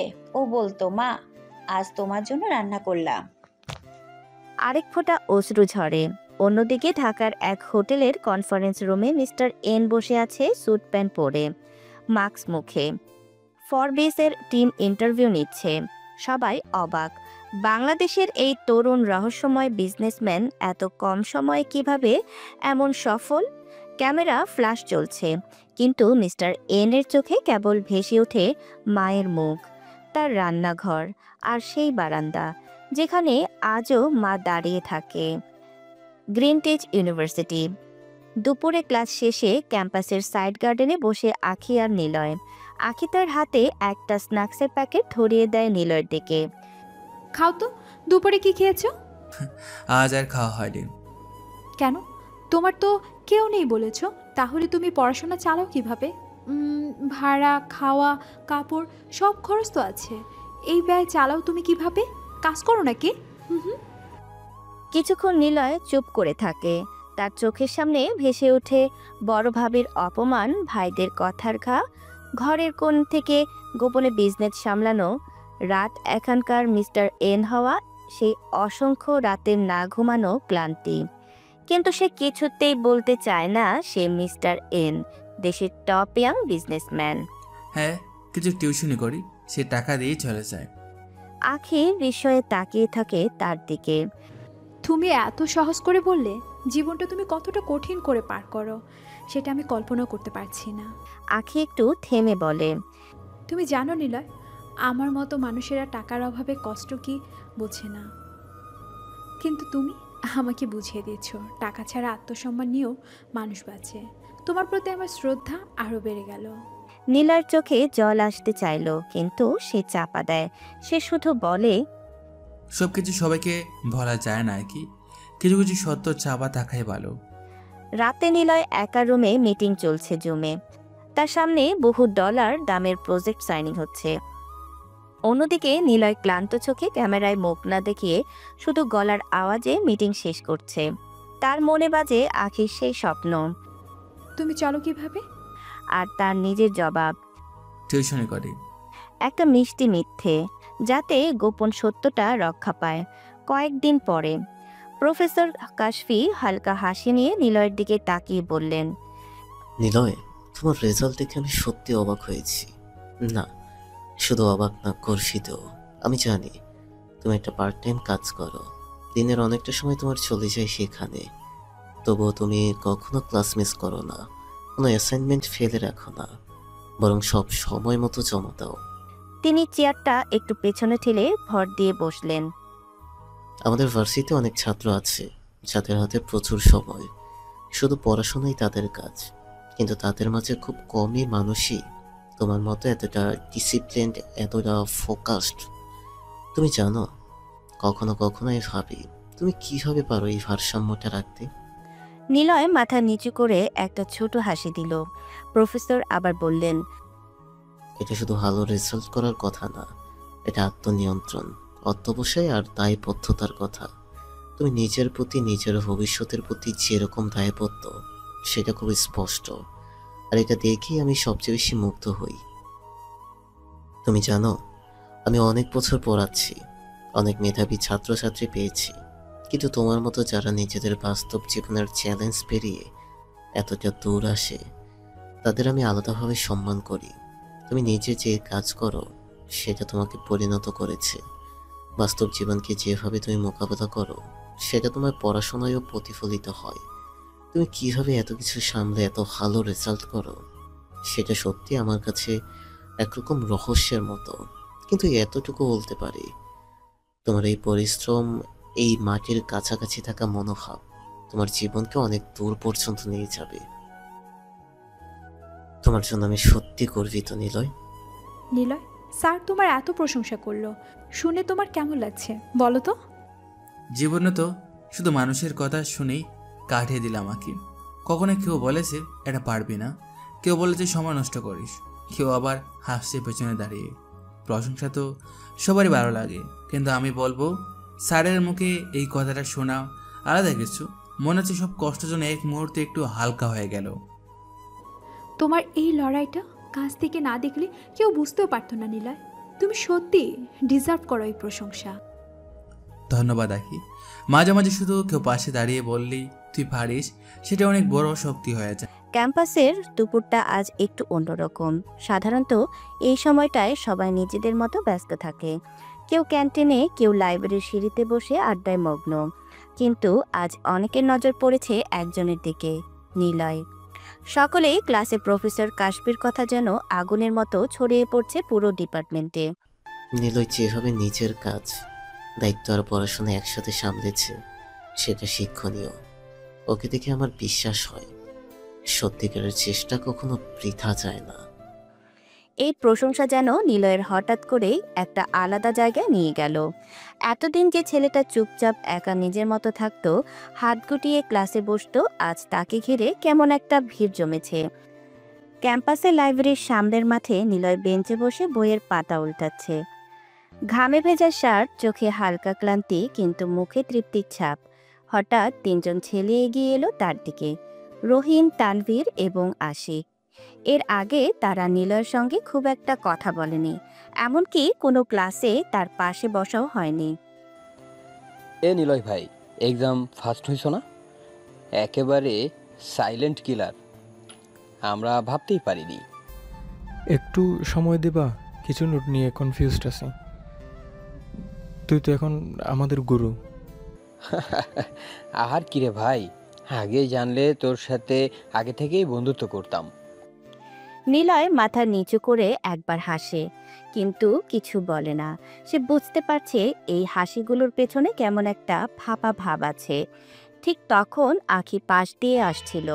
তার চোখে পড়ল ছেলেগুলোর আচমকা আগ্রহ। সে থেমে দাঁড়ায়, মুখে রাগ স্পষ্ট। এতদিন তো কেউ একটা হাই বলার মতো বন্ধুও হয়নি, এখন যেই দেখলে নিলয় ভালো রেজাল্ট করেছে অমনি সবাই দৌড়ে আসছো। আরে না না, এভাবে বললো কেন? আমরা তো মজা করছিলাম শুধু। মজা না করলেই হয়। ওর লড়াই কেউ দেখনি। যখন নিলয় টিউশনি করিয়ে সারাদিন কাজ করত, রাত জেগে পড়তো, তখন তো তোমাদের কারো দেখা মেলেনি। তখন নিলয় ছিল বোরিং, লোকাল না? রহিম চুপচাপ মাথা নিচু করে। তোমাদের মতো মুখোশ পরা বন্ধুর দরকার নেই ওর। এখন ভালো রেজাল্ট দেখি যদি বন্ধু হই, সেটা তো স্বার্থের সম্পর্ক। সত্যিকারের বন্ধু এমন হয় না। আগে থামো, ওদের কিছু বলার দরকার নেই। সময় আসলে বন্ধু শত্রু চিনিয়ে দেয়। আজ যারা পাশে দাঁড়িয়েছে তারা কার জন্য এসেছে সেটা আমি বুঝি। আমি কাউকে ঘৃণা করি না, কিন্তু কার কথায় গুরুত্ব দেব সেটা এখন আমি ঠিক করে নিতে শিখেছি। তিনজন ছেলেই ধীরে ধীরে সরে যায়। আখে নিলয়ের পাশে দাঁড়িয়ে একটু সরেনি। তুই জানিস আমি তোর জন্য গর্বিত, শুধু রেজাল্ট না, নিজের জায়গায় দাঁড়িয়ে থেকেও যেভাবে নিজের মাপ ঠিক রাখছিস সেটাই আসল জয়। সবাই চায় আলোয় আসতে, কেউ কেউ নিজে আলো চালায়, আর কেউ কেউ শুধু আলোর পাশে দাঁড়ায়। তুমি পাশে ছিলে সেটা আমি কোনোদিনও ভুলব না। ব্যাকগ্রাউন্ডে ক্যাম্পাসের বিকেলের সূর্য ছিনিয়ে পড়ছে, একটা হালকা বাতাস বইছে। কিছু সম্পর্ক দূরত্বে হারিয়ে যাচ্ছে, আর কিছু ঠিক তখনই গড়ে উঠছে আরও দৃঢ়ভাবে। আজকের বিকেলটা অন্যরকম। ক্যাম্পাসের পুরনো গাছগুলোর ছায়া লম্বা হয়ে মাটিতে পড়েছে। নিলয় লাইব্রেরির পেছনের বেঞ্চে বসে বই পড়ছে। পাশে ব্যাগ, খোলা নোটবুক আর একটা পুরনো কলম। সময় যেন তার জন্য থেমে গেছে। আখি দূর থেকে সব দেখছে। দেখতে দেখতে কেমন যেন মনটা ভার হয়ে আসে তার। আগেও তো সে নিলয়কে অনেকবার দেখেছে এই বেঞ্চে, এই রকম মনোযোগী হয়ে। তবু আজ কেন যেন মনে হচ্ছে এই চেহারা, এই চুপচাপ ছেলেটাকে সে নতুনভাবে দেখছে।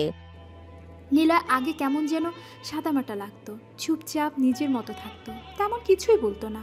কিন্তু এখন কেন ওর কথা মনে পড়লে বুকের মধ্যে কেমন করে? কেন আজকাল ওর হাসিটা দেখলে ভালো লাগে?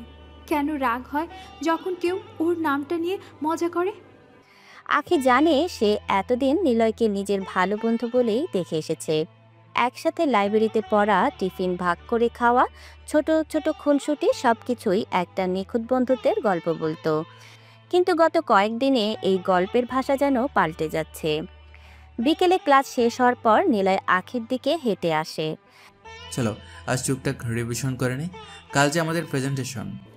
হ্যাঁ হ্যাঁ চল। তারা পাশাপাশি হাঁটতে শুরু করে। নিলয় কিছু বলছে, হাসছে, নিজের নোটস নিয়ে আলোচনা করছে। আখি মাঝে মাঝে উত্তর দিচ্ছে, কিন্তু তার মন যেন অন্য কোথাও। সে লক্ষ্য করে নিলয় হাঁটছে ধীরে ধীরে, যেন তার হাঁটার গতির সঙ্গে মিলিয়ে। সে খেয়াল করে নিলয় তার ব্যাগটা হাতে তুলে নিয়েছে, যেন সে ক্লান্ত না হয়। এসব ছোট ছোট বিষয় আগে চোখে পড়েনি। আজ সব কিছু মনে হচ্ছে আলাদা, নরম, একটু বেশি আপন। রাত, আখির ঘর, ডায়েরির পাতা খুলে বসে সে লিখছে। আজ নিলয় পাশে আসছিল, আমি জানি না কেন মনে হচ্ছিল আমি একটু বেশি সচেতন হয়ে গেছি। ওর কথা, ওর চোখের দিকে তাকানো, ওর পাশে থাকা সব কিছু এখন একটু বেশি অর্থপূর্ণ। আমি ভয় পাচ্ছি, যদি এই অনুভূতি সত্যি হয় তাহলে কি করব? নিলয় কি আমাকে এখনও শুধু বন্ধু হিসেবেই দেখে? আমি কি ভুল করছি? কিন্তু মনের এই কাঁপুনি একটা বন্ধুত্বের মতো লাগছে না আর। পরের দিন ক্যাম্পাসের সকালটা নরম রোদের মতো শান্ত। ক্লাস শেষ হয়েছে, সবাই ধীরে ধীরে ছড়িয়ে পড়ছে ক্যান্টিন, করিডোর বা নিজেদের মতো ব্যস্ততায়। নিলয় আর আখি একসাথে হাঁটছে লাইব্রেরির দিকে। আজ আখি চুপচাপ, মুখে হাসি নেই, চোখে যেন একটা অদ্ভুত ভাবনা। নিলয় খেয়াল করলো তার পছন্দ একটাই, কিছু চাপিয়ে না দেওয়া। কিন্তু আজ আর চুপ থাকা যাচ্ছে না। আখি, তুই আজ অনেক চুপচাপ, সব ঠিক আছে তো? কি এত ভাবছিস? আখি থেমে দাঁড়ায়, একটু চমকে ওঠে, যেন ধরা পড়ে গেছে। তারপর হালকা মাথা নাড়ে। নিলয়, যদি আমি আজকে তোমার কাছে কিছু চাই, দেবে? আমার তেমন কিছু নেই আখি, তোর চাওয়ার মতো কিছু হয়তো আমার হাতে নেই, তবুও তুই চাইলে আমি অন্তত চেষ্টা করতে পারি। তার চোখে একটা দ্বিধা, কিন্তু মনের গভীর থেকে কিছু যেন গলা পর্যন্ত উঠে এসে আটকে যাচ্ছে। তুই ঠিক বলেছিস, তোর কাছে যেটা চাই সেটা হয়তো তোর কাছেও নেই। মানে? আমি বুঝলাম না, কি চাইছিস? আখি কিছু বলে না, তার চোখে জলে টলমল করে ওঠে। সে দ্রুত মুখ ঘুরিয়ে নেয়, যেন কেউ দেখে না ফেলে। আমি তোকে চাই নিলয়, শুধু বন্ধু নয়, এর চেয়ে একটু বেশি করে। কিন্তু তোকে বলা মানে এই বন্ধুত্বটাও হারিয়ে ফেলার ভয়। আমি জানি না তুই কি ভাবিস, আমি শুধু জানি তোর পাশে না থাকলে আমার এখন আর কিচ্ছু ভালো লাগে না। নিলয় আখির পাশে এসে দাঁড়ায়, খুব সাধারণভাবে কাঁধে হাত রাখে, স্নিগ্ধ নির্ভার এক ছোঁয়া। আখি, যদি কিছু বলার থাকে আমাকে বলতে পারিস। আমি হয়তো সব বুঝি না, কিন্তু শুনতে পারি, চুপ করে পাশে থাকতে পারি। আখি চোখ বন্ধ করে গভীর একটা নিঃশ্বাস নেয়, কিছু বলার মতো করে ঠোঁট নড়ে, কিন্তু সে নিজেকে থামিয়ে ফেলে। ক্যাম্পাসের মাথার উপর দিয়ে মেঘ ভাসছে, বাতাসে আখির ওড়নাটা একটু উড়ে আসে নিলয়ের হাতে। নিলয় সেটা ধরে রাখে। দুজনেই চুপচাপ, কিন্তু সেই নীরবতার মধ্যে একরকম অস্পষ্ট স্বীকারোক্তি লুকানো। রাত গভীর, ঘড়ির কাঁটা প্রায় 12:30 ছুঁই ছুঁই। চারপাশে নিস্তব্ধতা নেমে এসেছে, শুধু মাঝে মধ্যে দূরের কুকুরের ঘেউ ঘেউ অথবা হোস্টেলের কারো হাসির আওয়াজ ভেসে আসে। আখি জানালার ধারে বসে আছে, বাইরে চাঁদের আলো ছড়িয়ে পড়েছে গাছের পাতায় পাতায়, কিন্তু তার চোখে এখনো শুধু নিলয়ের মুখ। তার মাথায় বাজছে দিনের সেই সংলাপগুলো, নিলয়ের সরল উত্তর। আমার তো তেমন কিছু নেই, তোমাকে কি দেব? আখি ধীরে ধীরে ডায়েরির পাতা খুলে একটা কলম হাতে নেয়, কিছুক্ষণ ফাঁকা পাতার দিকে তাকিয়ে থাকে, তারপর লিখতে শুরু করে।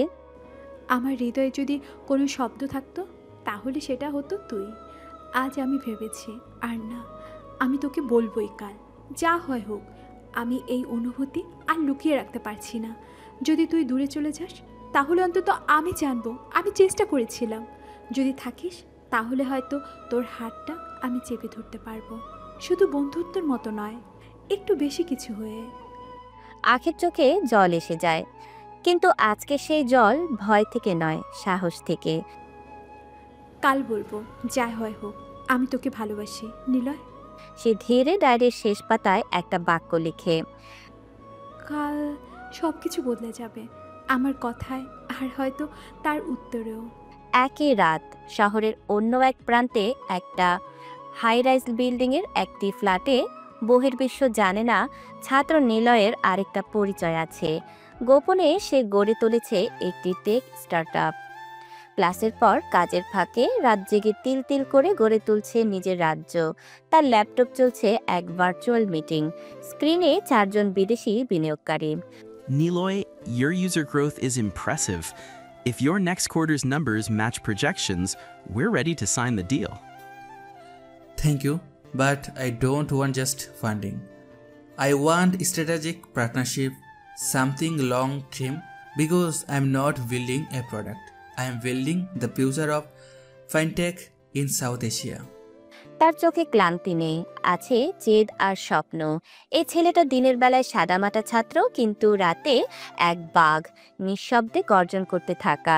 মিটিং শেষ হলে সে উঠে জানালার কাছে দাঁড়ায়। বাইরে শহর আলোয় ঝলমল করছে। মুঠোফোনে একটা মেসেজ আসছে। কাল একটু কথা বলার আছে। নিলয় মেসেজটা দেখে চুপ করে থাকে। তার চোখে এক মুহূর্তের সফটনেস ভেসে ওঠে। আকি, তুই যদি জানতিস আমি কি করেছি, তুই যদি জানতিস আমি কেমন জীবন যাপন করেছি, তবে কি তুই পাশে থাকতি? রাতের আকাশটা যেন আজ একটু বেশি কাছের লাগছে আখির কাছে।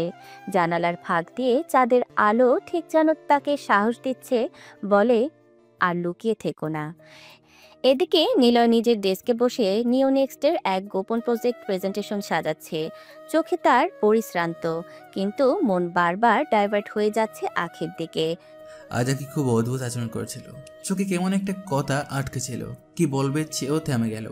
ওর ভাবনাগুলো বুঝতে পারছি, কিন্তু বুঝেও কিছু বলছি না। আমি ভয় পাই, আবার যদি কেউ কাছ থেকে দূরে চলে যায়, আবার যদি কেউ বলে তুই যোগ্য না। তবু তার ভেতরের এক অংশ চায় আখি বলুক সে পাশে থাকতে চায়, শুধু একজন বন্ধুর মতো নয়, একটু বেশি কিছু হয়ে। পরের দিন সকাল, গ্রিনটিচ ইউনিভার্সিটি ক্যাম্পাস। আখির হাতে ডায়েরিটা শক্ত করে ধরা, মন আজ যেন দুরু দুরু, বুকের ভেতর কেমন গুমগুম করছে। সে জানে আজ বলবে ভালোবাসি, এই শব্দটা আজ ঠোঁটে উঠবেই। নিলয়ের মুখোমুখি হয়ে সে নিজেকে আর আটকে রাখবে না। এদিকে নিলয় আজ অন্যরকম শান্ত। তার চোখে ঘুম নেই, কিন্তু মুখে একটা অজানা প্রশান্তি, যেন কিছু ঘটতে চলেছে যা তার মনকে বদলে দেবে। ক্লাস শেষে গার্ডেন সাইড বেঞ্চ। আখি আর নিলয় পাশাপাশি বসে আছে, কেউ কিছু বলছে না। বাতাসে হালকা গন্ধ, যেন সময়ও অপেক্ষা করছে। অবশেষে আখি মুখ তুলে তাকায়। নিলয়, আমি কিছু বলতে চাই। হ্যাঁ আকি, বলো, আমি শুনছি। তুই বলেছিলি তোর কাছে তেমন কিচ্ছু নেই, কিন্তু আমি তো তোকেই চাই নিলয়। আমি তোর নামটা কি নিজের মনে বসিয়ে ফেলেছি। তুই যদি না থাকিস তাহলে আমার সব থাকলেও কিছু থাকবে না। তুই শুধু বন্ধু না, তুই আমার সব। নিলয়ের চোখে বিস্ময়, ঠোঁট কাঁপে, কিন্তু শব্দ আসে না। এতদিন যে অনুভূতিকে সে নিজের বুকের ভিতরে লুকিয়ে রেখেছিল, আজ সেটাই আখির মুখে শুনে যেন থমকে যায়। আমি তোর কথা শোনার জন্য কতদিন ধরে অপেক্ষা করেছি জানিস? তুই কিছু বলবি না? আমি খুব ভয় পাচ্ছি। ভয় পাবি না আকি, আমি তোকে শুধু ভালোবাসি না, তোকে আমি সম্মান করি। তুই প্রথম মানুষ যে আমার পেছনে কষ্ট, না বলা গল্প, না শোনা কান্নাগুলো বুঝতে চেয়েছিস। তুই পাশে ছিলি যখন কেউ ছিল না। আখি ধীরে হাত বাড়ায়। নিলয় তার হাতটা চেপে ধরে, একটুও কাঁপে না। তুই শুধু বলেছিলি পাশে থাকবো, আজ আমি বলছি তুই চাইলে আমি জীবনটা তোর পাশে কাটিয়ে দিতে পারি। দুজন বসে থাকে চুপচাপ, চোখে চোখ রাখা, অথচ কোনো কথা নেই, শুধু অনুভব আছে। ভালোবাসার নীরব ঘোষণা আছে। চেনা একাকিত্বের শহরে আজ প্রথমবার দুইটা হৃদয় একসাথে নিজের ঠিকানা খুঁজে পেল। নিলয় সন্ধ্যার এক নিস্তব্ধ সময়ে আখির পাশে বসে ধীরে ধীরে বলতে শুরু করলো তার জীবনের না বলা গল্প। আকি, তোকে আজ একটা কথা বলতেই হবে। সবসময় চুপ ছিলাম, হাসিয়ে দিয়ে চাপা দিতাম সব কিছু, কিন্তু ভিতরে ভিতরে কতটা ব্যাংকে গেছি তা কেউ জানে না। আখি চুপচাপ শোনে, চোখে শান্ত কৌতূহল। আমার বড় ভাবি তো জানিস, সবসময় আমাকে ছোট করতো। কিছু করলি বলতো তুই কোনো কাজের না, তুই ব্যর্থ একজন ছেলে। পরিবারের সামনে অপমান করতো যেন আমি কিছুই না। ভাই আকাশ, সে কোনোদিন আমার পক্ষে কথা বলেনি, বরং বড় ভাবির কথায় চুপ থাকতো। কখনো কখনো সে তুচ্ছ করতো, আমার মুখের দিকে না তাকিয়ে কথা বলতো যেন আমি একটা ভুল, এ বাড়ি বয়ে আনা বোঝা। বাবা, হ্যাঁ, সে প্রতিটা ছোট ভুলের জন্য এমন অপমান করতো, মনে হতো আমি পৃথিবীর সবচেয়ে অযোগ্য মানুষ। বাবা বলতো তোর থেকে কিছু হবে না, তুই কেন জন্মেছিস বুঝি না। এই কথাগুলো আজও গলার কাঠার মতো বিঁধে থাকে। একটু দম নেয়, তার চোখে পানি এসে যায়। কিন্তু মা, আমার মা ছিল আমার আশ্রয়। তার মুখে একটা হাসি থাকতো যখন আমি পাশে থাকতাম। আমাকে জড়িয়ে ধরে বলতো তুই আলাদা, তুই অনেক দূর যাবি রে নিলয়। আর মেজো ভাবি সেই একমাত্র বড়দের মধ্যে ছিল যে বলতো তুই মন খারাপ করিস না, সময় একদিন ঠিকই পাল্টাবে। আমাকে লুকিয়ে আদর করতো, খেতে দিত, কথা শুনতো। আর রাইসা, আমার ছোট ভাতিজি, সে যেন আমার ছায়া চাইল। যখন আমি কাঁদতাম রাইসা এসে বলতো, চাচ্চু তুমি আমার হিরো, তুমি হারতে পারো না। সে কথাগুলো আমায় বাঁচিয়ে রেখেছে আঁকি। আঁখির চোখে জল টলমল করছে। সে চুপচাপ নিলয়ের হাতটা ধরে। নিলয়, তোকে এত কষ্ট পেতে হয়েছে কল্পনাও করতে পারিনি। তুই সবসময় হাসি মুখে থাকিস। আমি ভাবতাম তুই কতটা সুখী, অথচ তোর ভিতরটা তো ভেঙেছিল। আঁখি কাঁদে, তার চোখ দিয়ে নেমে আসে অশ্রুধারা। নিলয়ের কাঁধে মাথা রেখে বলে, তুই এখন একা নয় নিলয়, আমি আছি। তুই যা হারিয়েছিস তার সবটুকু আমি ফিরিয়ে দিতে পারবো না, কিন্তু আমি তোকে বোঝাতে পারবো তুই কতটা গুরুত্বপূর্ণ, তুই কতটা প্রিয়, অন্তত আমার কাছে। ছাদের নির্জন কোণে সন্ধ্যার আলো ফিকে হয়ে এসেছে। বাতাসে হালকা ঠান্ডা। নিলয় আর আঁখি পাশাপাশি বসে আছে। নিলয়ের চোখে একটা গভীর ভাব। আঁকি, তোকে একটা কথা বলার ছিল অনেকদিন ধরে, আজ বলবো ভাবছি। আঁখি তাকে দেখে কিছু না বলে মাথা ঝাঁকায়। তুই জানিস, একদিন সবাই মিলে আমাকে অপমান করে বাড়ি থেকে বের করে দিয়েছিল, যেন আমি কেউ না, যেন আমার কোনো দামই নেই এই সংসারে। বড়ভাবি বলেছিল এই ছেলেটা শুধু খায়, করে না কিছু। ভাই বলেছিল তুই থাকলে আমার ইজ্জত যাবে। বাবা বলেছিল তুই আমার সন্তান হতেই পারিস না। আর সেদিন আমি চুপচাপ বেরিয়ে গেছিলাম, কোনো প্রতিবাদ করিনি, শুধু চলে এসেছিলাম একলা। আঁখির চোখ বড় হয়ে আসে। সে যেন বিশ্বাস করতে পারছে না। কিন্তু আঁকি, জানিস তো আমার আরেকটা পরিচয় আছে। আজ আমি শুধু সেই অপমানিত ছেলে না, আমি এদেশের টপ বিজনেসম্যান। আঁখির মুখ ফ্যালফ্যাল করে তাকিয়ে থাকে, বিশ্বাস করতে পারছে না। হ্যাঁ আঁকি, যখন সবাই ঘুমোতো আমি রাত জেগে কাজ করতাম। নিজের একটা ছোট অনলাইন ব্যবসা শুরু করেছিলাম। কেউ পাশে ছিল না, শুধু ছিল আমার ইচ্ছে শক্তি। হয়তো ভালোবাসা পাইনি, কিন্তু স্বপ্ন দেখার শক্তি হারাইনি। আমি পরিশ্রম করেছি, হেঁটেছি একা, আর আজ আমি নিজের পরিশ্রমে নিজের যোগ্যতায় এখানে দাঁড়িয়ে আছি। নিলয় রহমান, দেশের অন্যতম সফল উদ্যোক্তা। আঁখির চোখে জল এসে গেছে। সে আস্তে করে বলে, তুই অবাক হচ্ছিস তাই না? সবাই আমাকে তুচ্ছ করেছিল, কিন্তু আমি নিজে হারাইনি। আমি প্রমাণ করেছি অপমান নয়, পরিশ্রমী মানুষকে ছড়ায় তোলে। তুই আমার গর্ব নিলয়। তোকে হার না মানতে দিয়ে ভালোবাসা দিলে হয়তো তুই আরো আগে পৌঁছে যেতি, কিন্তু আজ তুই যা, তার জন্য তোকে আমি কেবল ভালোবাসতেই পারি, সম্মান করতে পারি। তুই আমাকে ভালোবেসেছিস আমার সাফল্য দেখা নয়, আমার ব্যর্থতা, আমার অপমান, আমার কেউ নাই জানার পরেও। যখন কেউ পাশে ছিল না তুই ছিলি। তুই আমাকে মানুষ হিসেবে ভালোবেসেছিলি, না কোনো টাইটেল, না টাকা, না পরিচয় দেখে। তুই শুধু নিলয়কে ভালোবেসেছিস। আঁখির চোখে টলমল জল। নিলয় তার হাত ধরে ফেলে শক্ত করে। আঁকি, আমি কথা দিচ্ছি, আমি তোর হাত কোনোদিনও ছাড়বো না। এই হাত আমি শুধু ভালোবাসা দিয়ে রাখবো, সম্মান দিয়ে রাখবো। তুই আমার জীবনের সে আলো, যে আলো আমাকে অন্ধকারে আলো দেখিয়েছে। তুই আমার নিজের মানুষ, আমার আপন, আমার ভালোবাসা। আঁখির চোখ দিয়ে নীরব অশ্রু গড়িয়ে পড়ে। সে কোনো শব্দ করে না, শুধু নিলয়ের হাত শক্ত করে চেপে ধরে, যেন বলছে, আমিও ছাড়বো না। নরম বাতাস বইছে, চারিদিকে নীরবতা। নিলয় আঁখির হাত ধরে আছে। ঠিক তখনই আঁখি চোখ নামিয়ে ধীরে বলে, নিলয়, আমি তোকে ভালোবাসি, কিন্তু আমি হারাম কোনো সম্পর্কে যেতে চাই না। যদি সত্যি আমাকে চাস তাহলে আমাকে বিয়ে কর।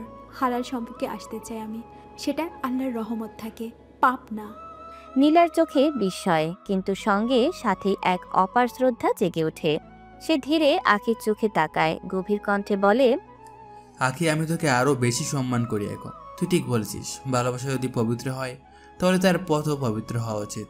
আমি তোর হাত চেয়েছি আজীবনের জন্য, শুধু সময় কাটানোর জন্য নয়। তুই তোর বাড়িতে আমার কথা বল, কিন্তু একটা অনুরোধ, তুই ওদের বলিস না যে আমি শহরের টপ বিজনেসম্যান। টাকা পয়সা হিসাব করিস না। আমি চাই তোর পরিবার একজন সাধারণ মানুষকে স্বীকার করুক, আমার হৃদয়টা জানুক না যে আমি কত বড়। আঁখি চোখ ভিজিয়ে ফেলে। সে মাথা নিচু করে হালকা হাসে, চোখের জল লুকিয়ে ফেলে। তার মনে তখন একটাই কথা, এই মানুষটাই আমার প্রার্থনার উত্তর। আঁখির বাবা রাতের খাবার খেয়ে বসার ঘরে পত্রিকা পড়ছিলেন। আঁখি সাহস করে এসে পাশে বসলো। কিছুক্ষণ চুপ থেকে বলল, বাবা, আমি একটা কথা বলবো, রাগ করবে না প্লিজ? বলো মা, কি হয়েছে? আমি একজন ছেলেকে পছন্দ করি বাবা, আমি ওকে বিয়ে করতে চাই। কে সে, কি করে? ও এখনো পড়াশোনা করছে, একটা ভালো চাকরির জন্য প্রস্তুতি নিচ্ছে, খুব পরিশ্রমী, ভদ্র আর বিনয়ী। মানে তুমি বলতে চাও তুমি একটা বেকার ছেলেকে পছন্দ করছো?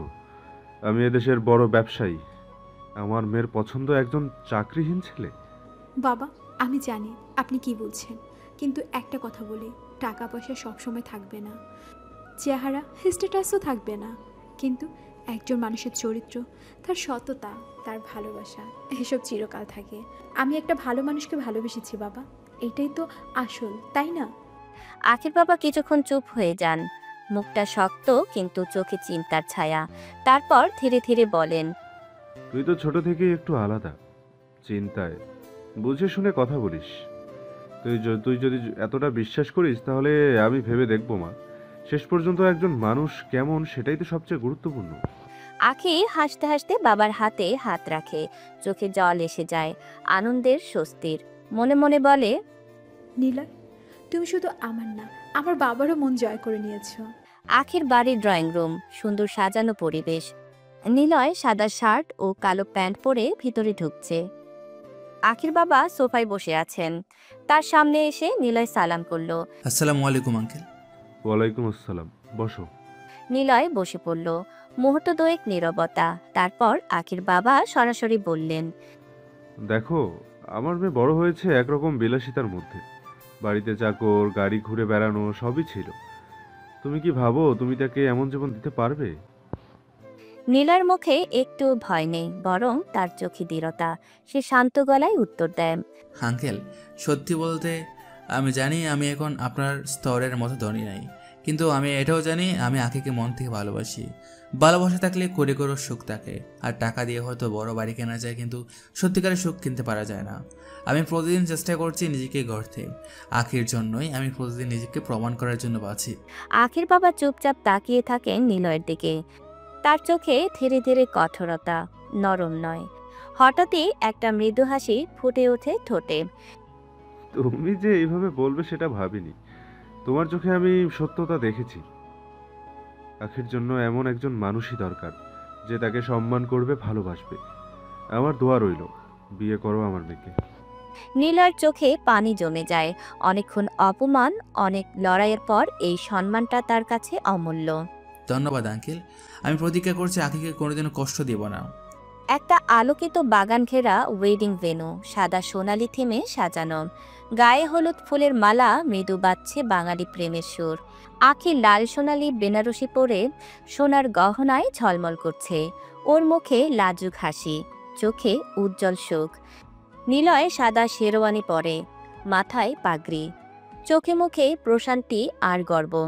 সে তাকিয়ে আছে আখির দিকে, যেন পুরো পৃথিবীটা এখন ওর সামনে। বিয়ের কাজ শুরু করছি। পাত্রপাত্রীর সম্মতি নেওয়া হবে। নিলয় রহমান, আপনি কি আখি রহমানকে আপনার স্ত্রী হিসেবে কবুল করেছেন? আমি আখি রহমানকে আল্লাহর নামে আমার স্ত্রী হিসেবে কবুল করছি, কবুল করছি, কবুল করছি। তোর পালা এখন আখি। আখি রহমান, আপনি কি নিলয় রহমানকে আপনার স্বামী হিসেবে কবুল করেছেন?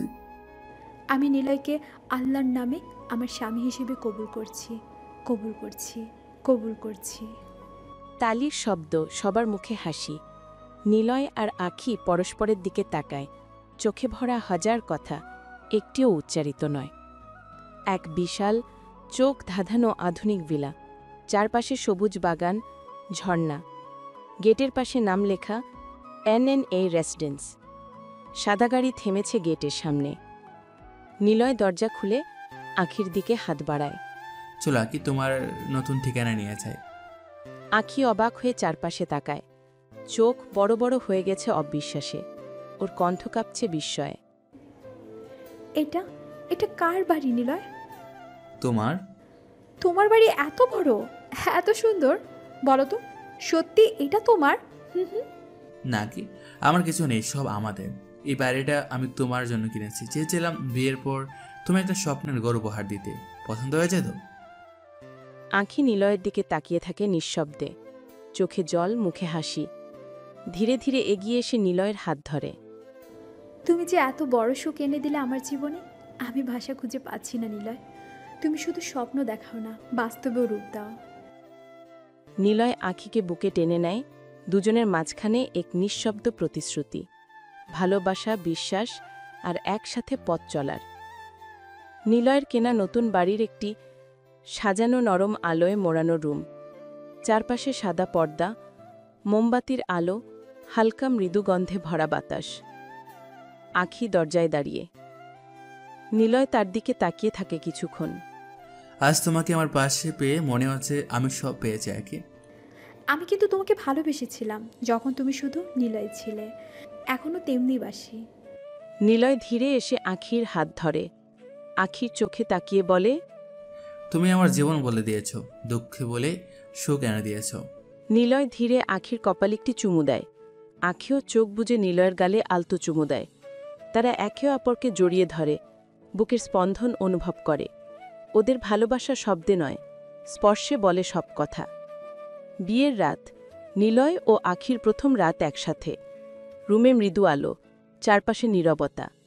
আখি একটু রাজুকভাবে তাকিয়ে আছে নিলয়ের দিকে। নিলয় ধীরে এসে আখির হাত ধরে, তার চোখে গভীর ভালোবাসা আর যত্ন। তোমাকে আজ সত্যি আমার মনে হচ্ছে, আমার পৃথিবী।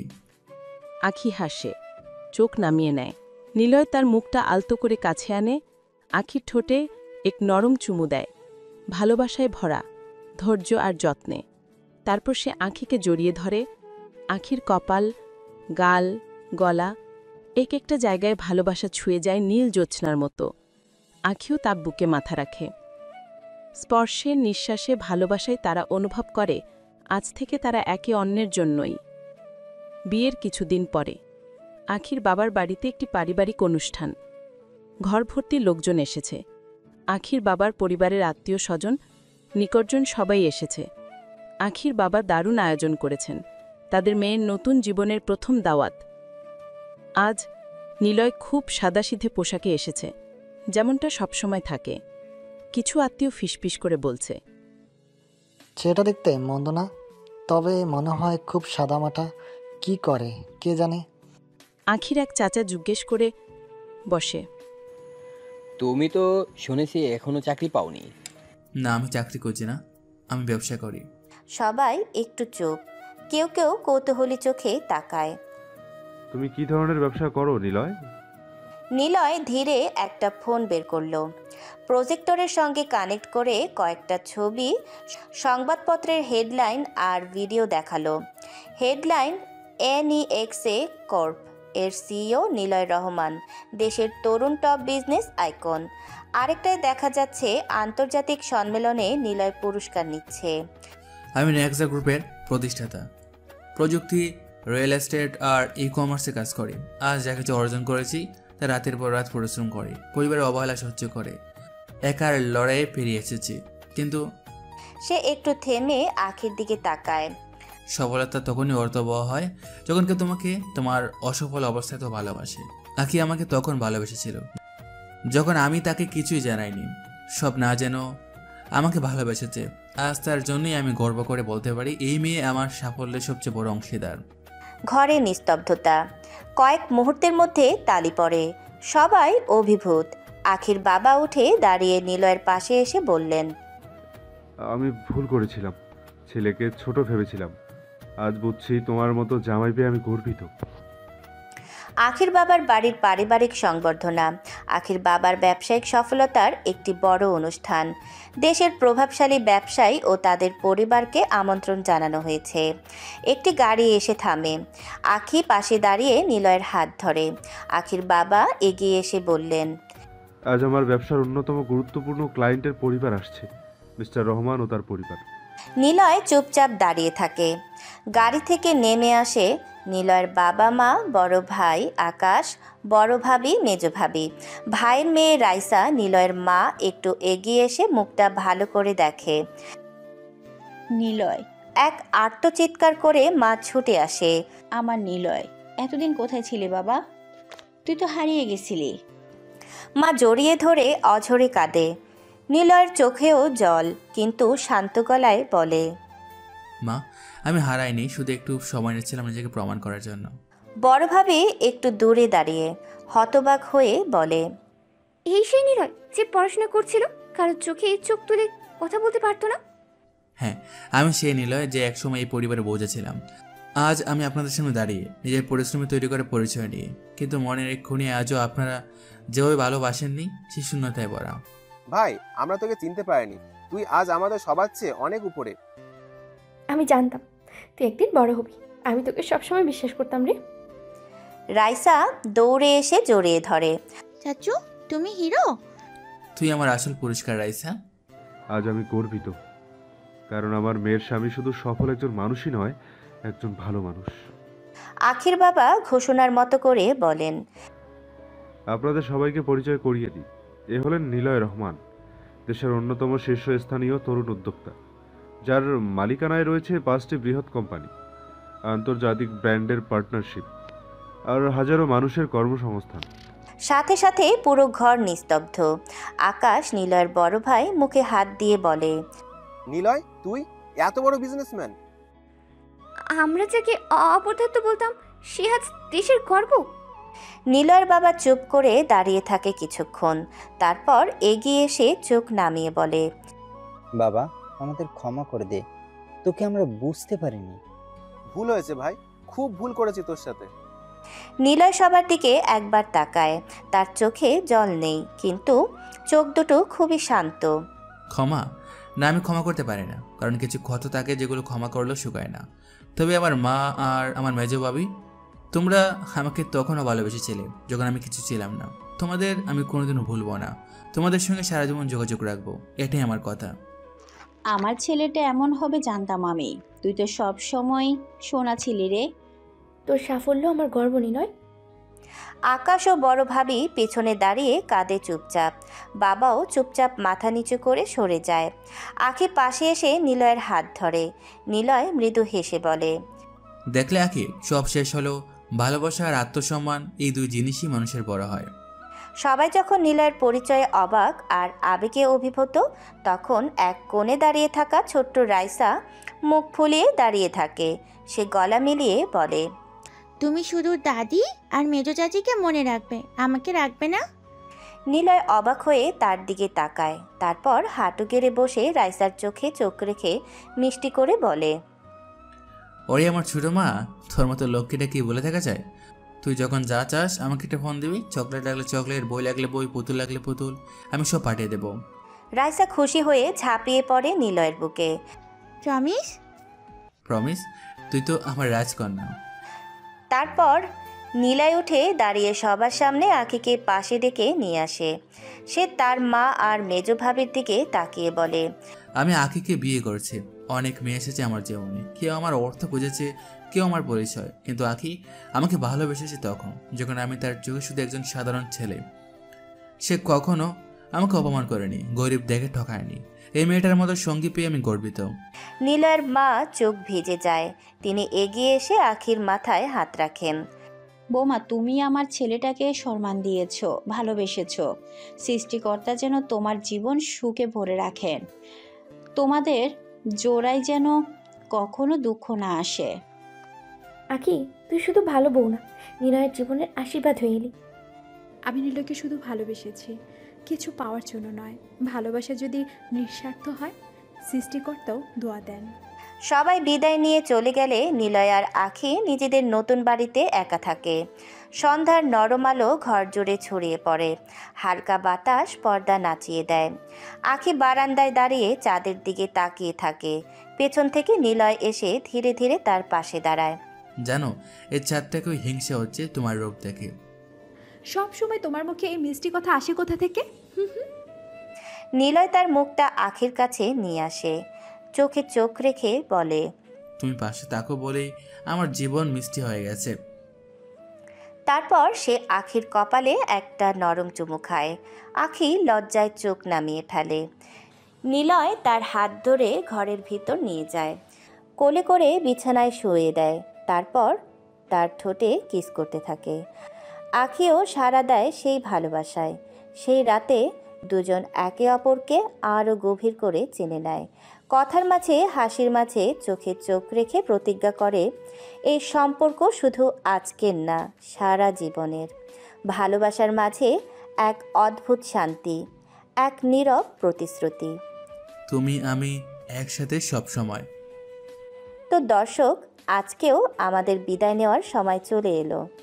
তো প্রিয় দর্শকরা, আজকের গল্প এখানে শেষ হলো। যারা এতক্ষণ যাবৎ গল্পটি শুনেছেন তাদের সকলকে জানাই অনেক অনেক ধন্যবাদ। আর গল্পটা কেমন লাগলো, আর নেক্সটে কী ধরনের গল্প চান অবশ্যই তা কমেন্টে জানাবেন। আর লাইক, সাবস্ক্রাইব ও শেয়ার করতে ভুলে যাবেন না কিন্তু। তাহলে সবাই পরবর্তী গল্পের জন্য অপেক্ষা করুন। সেই পর্যন্ত আল্লাহ হাফেজ।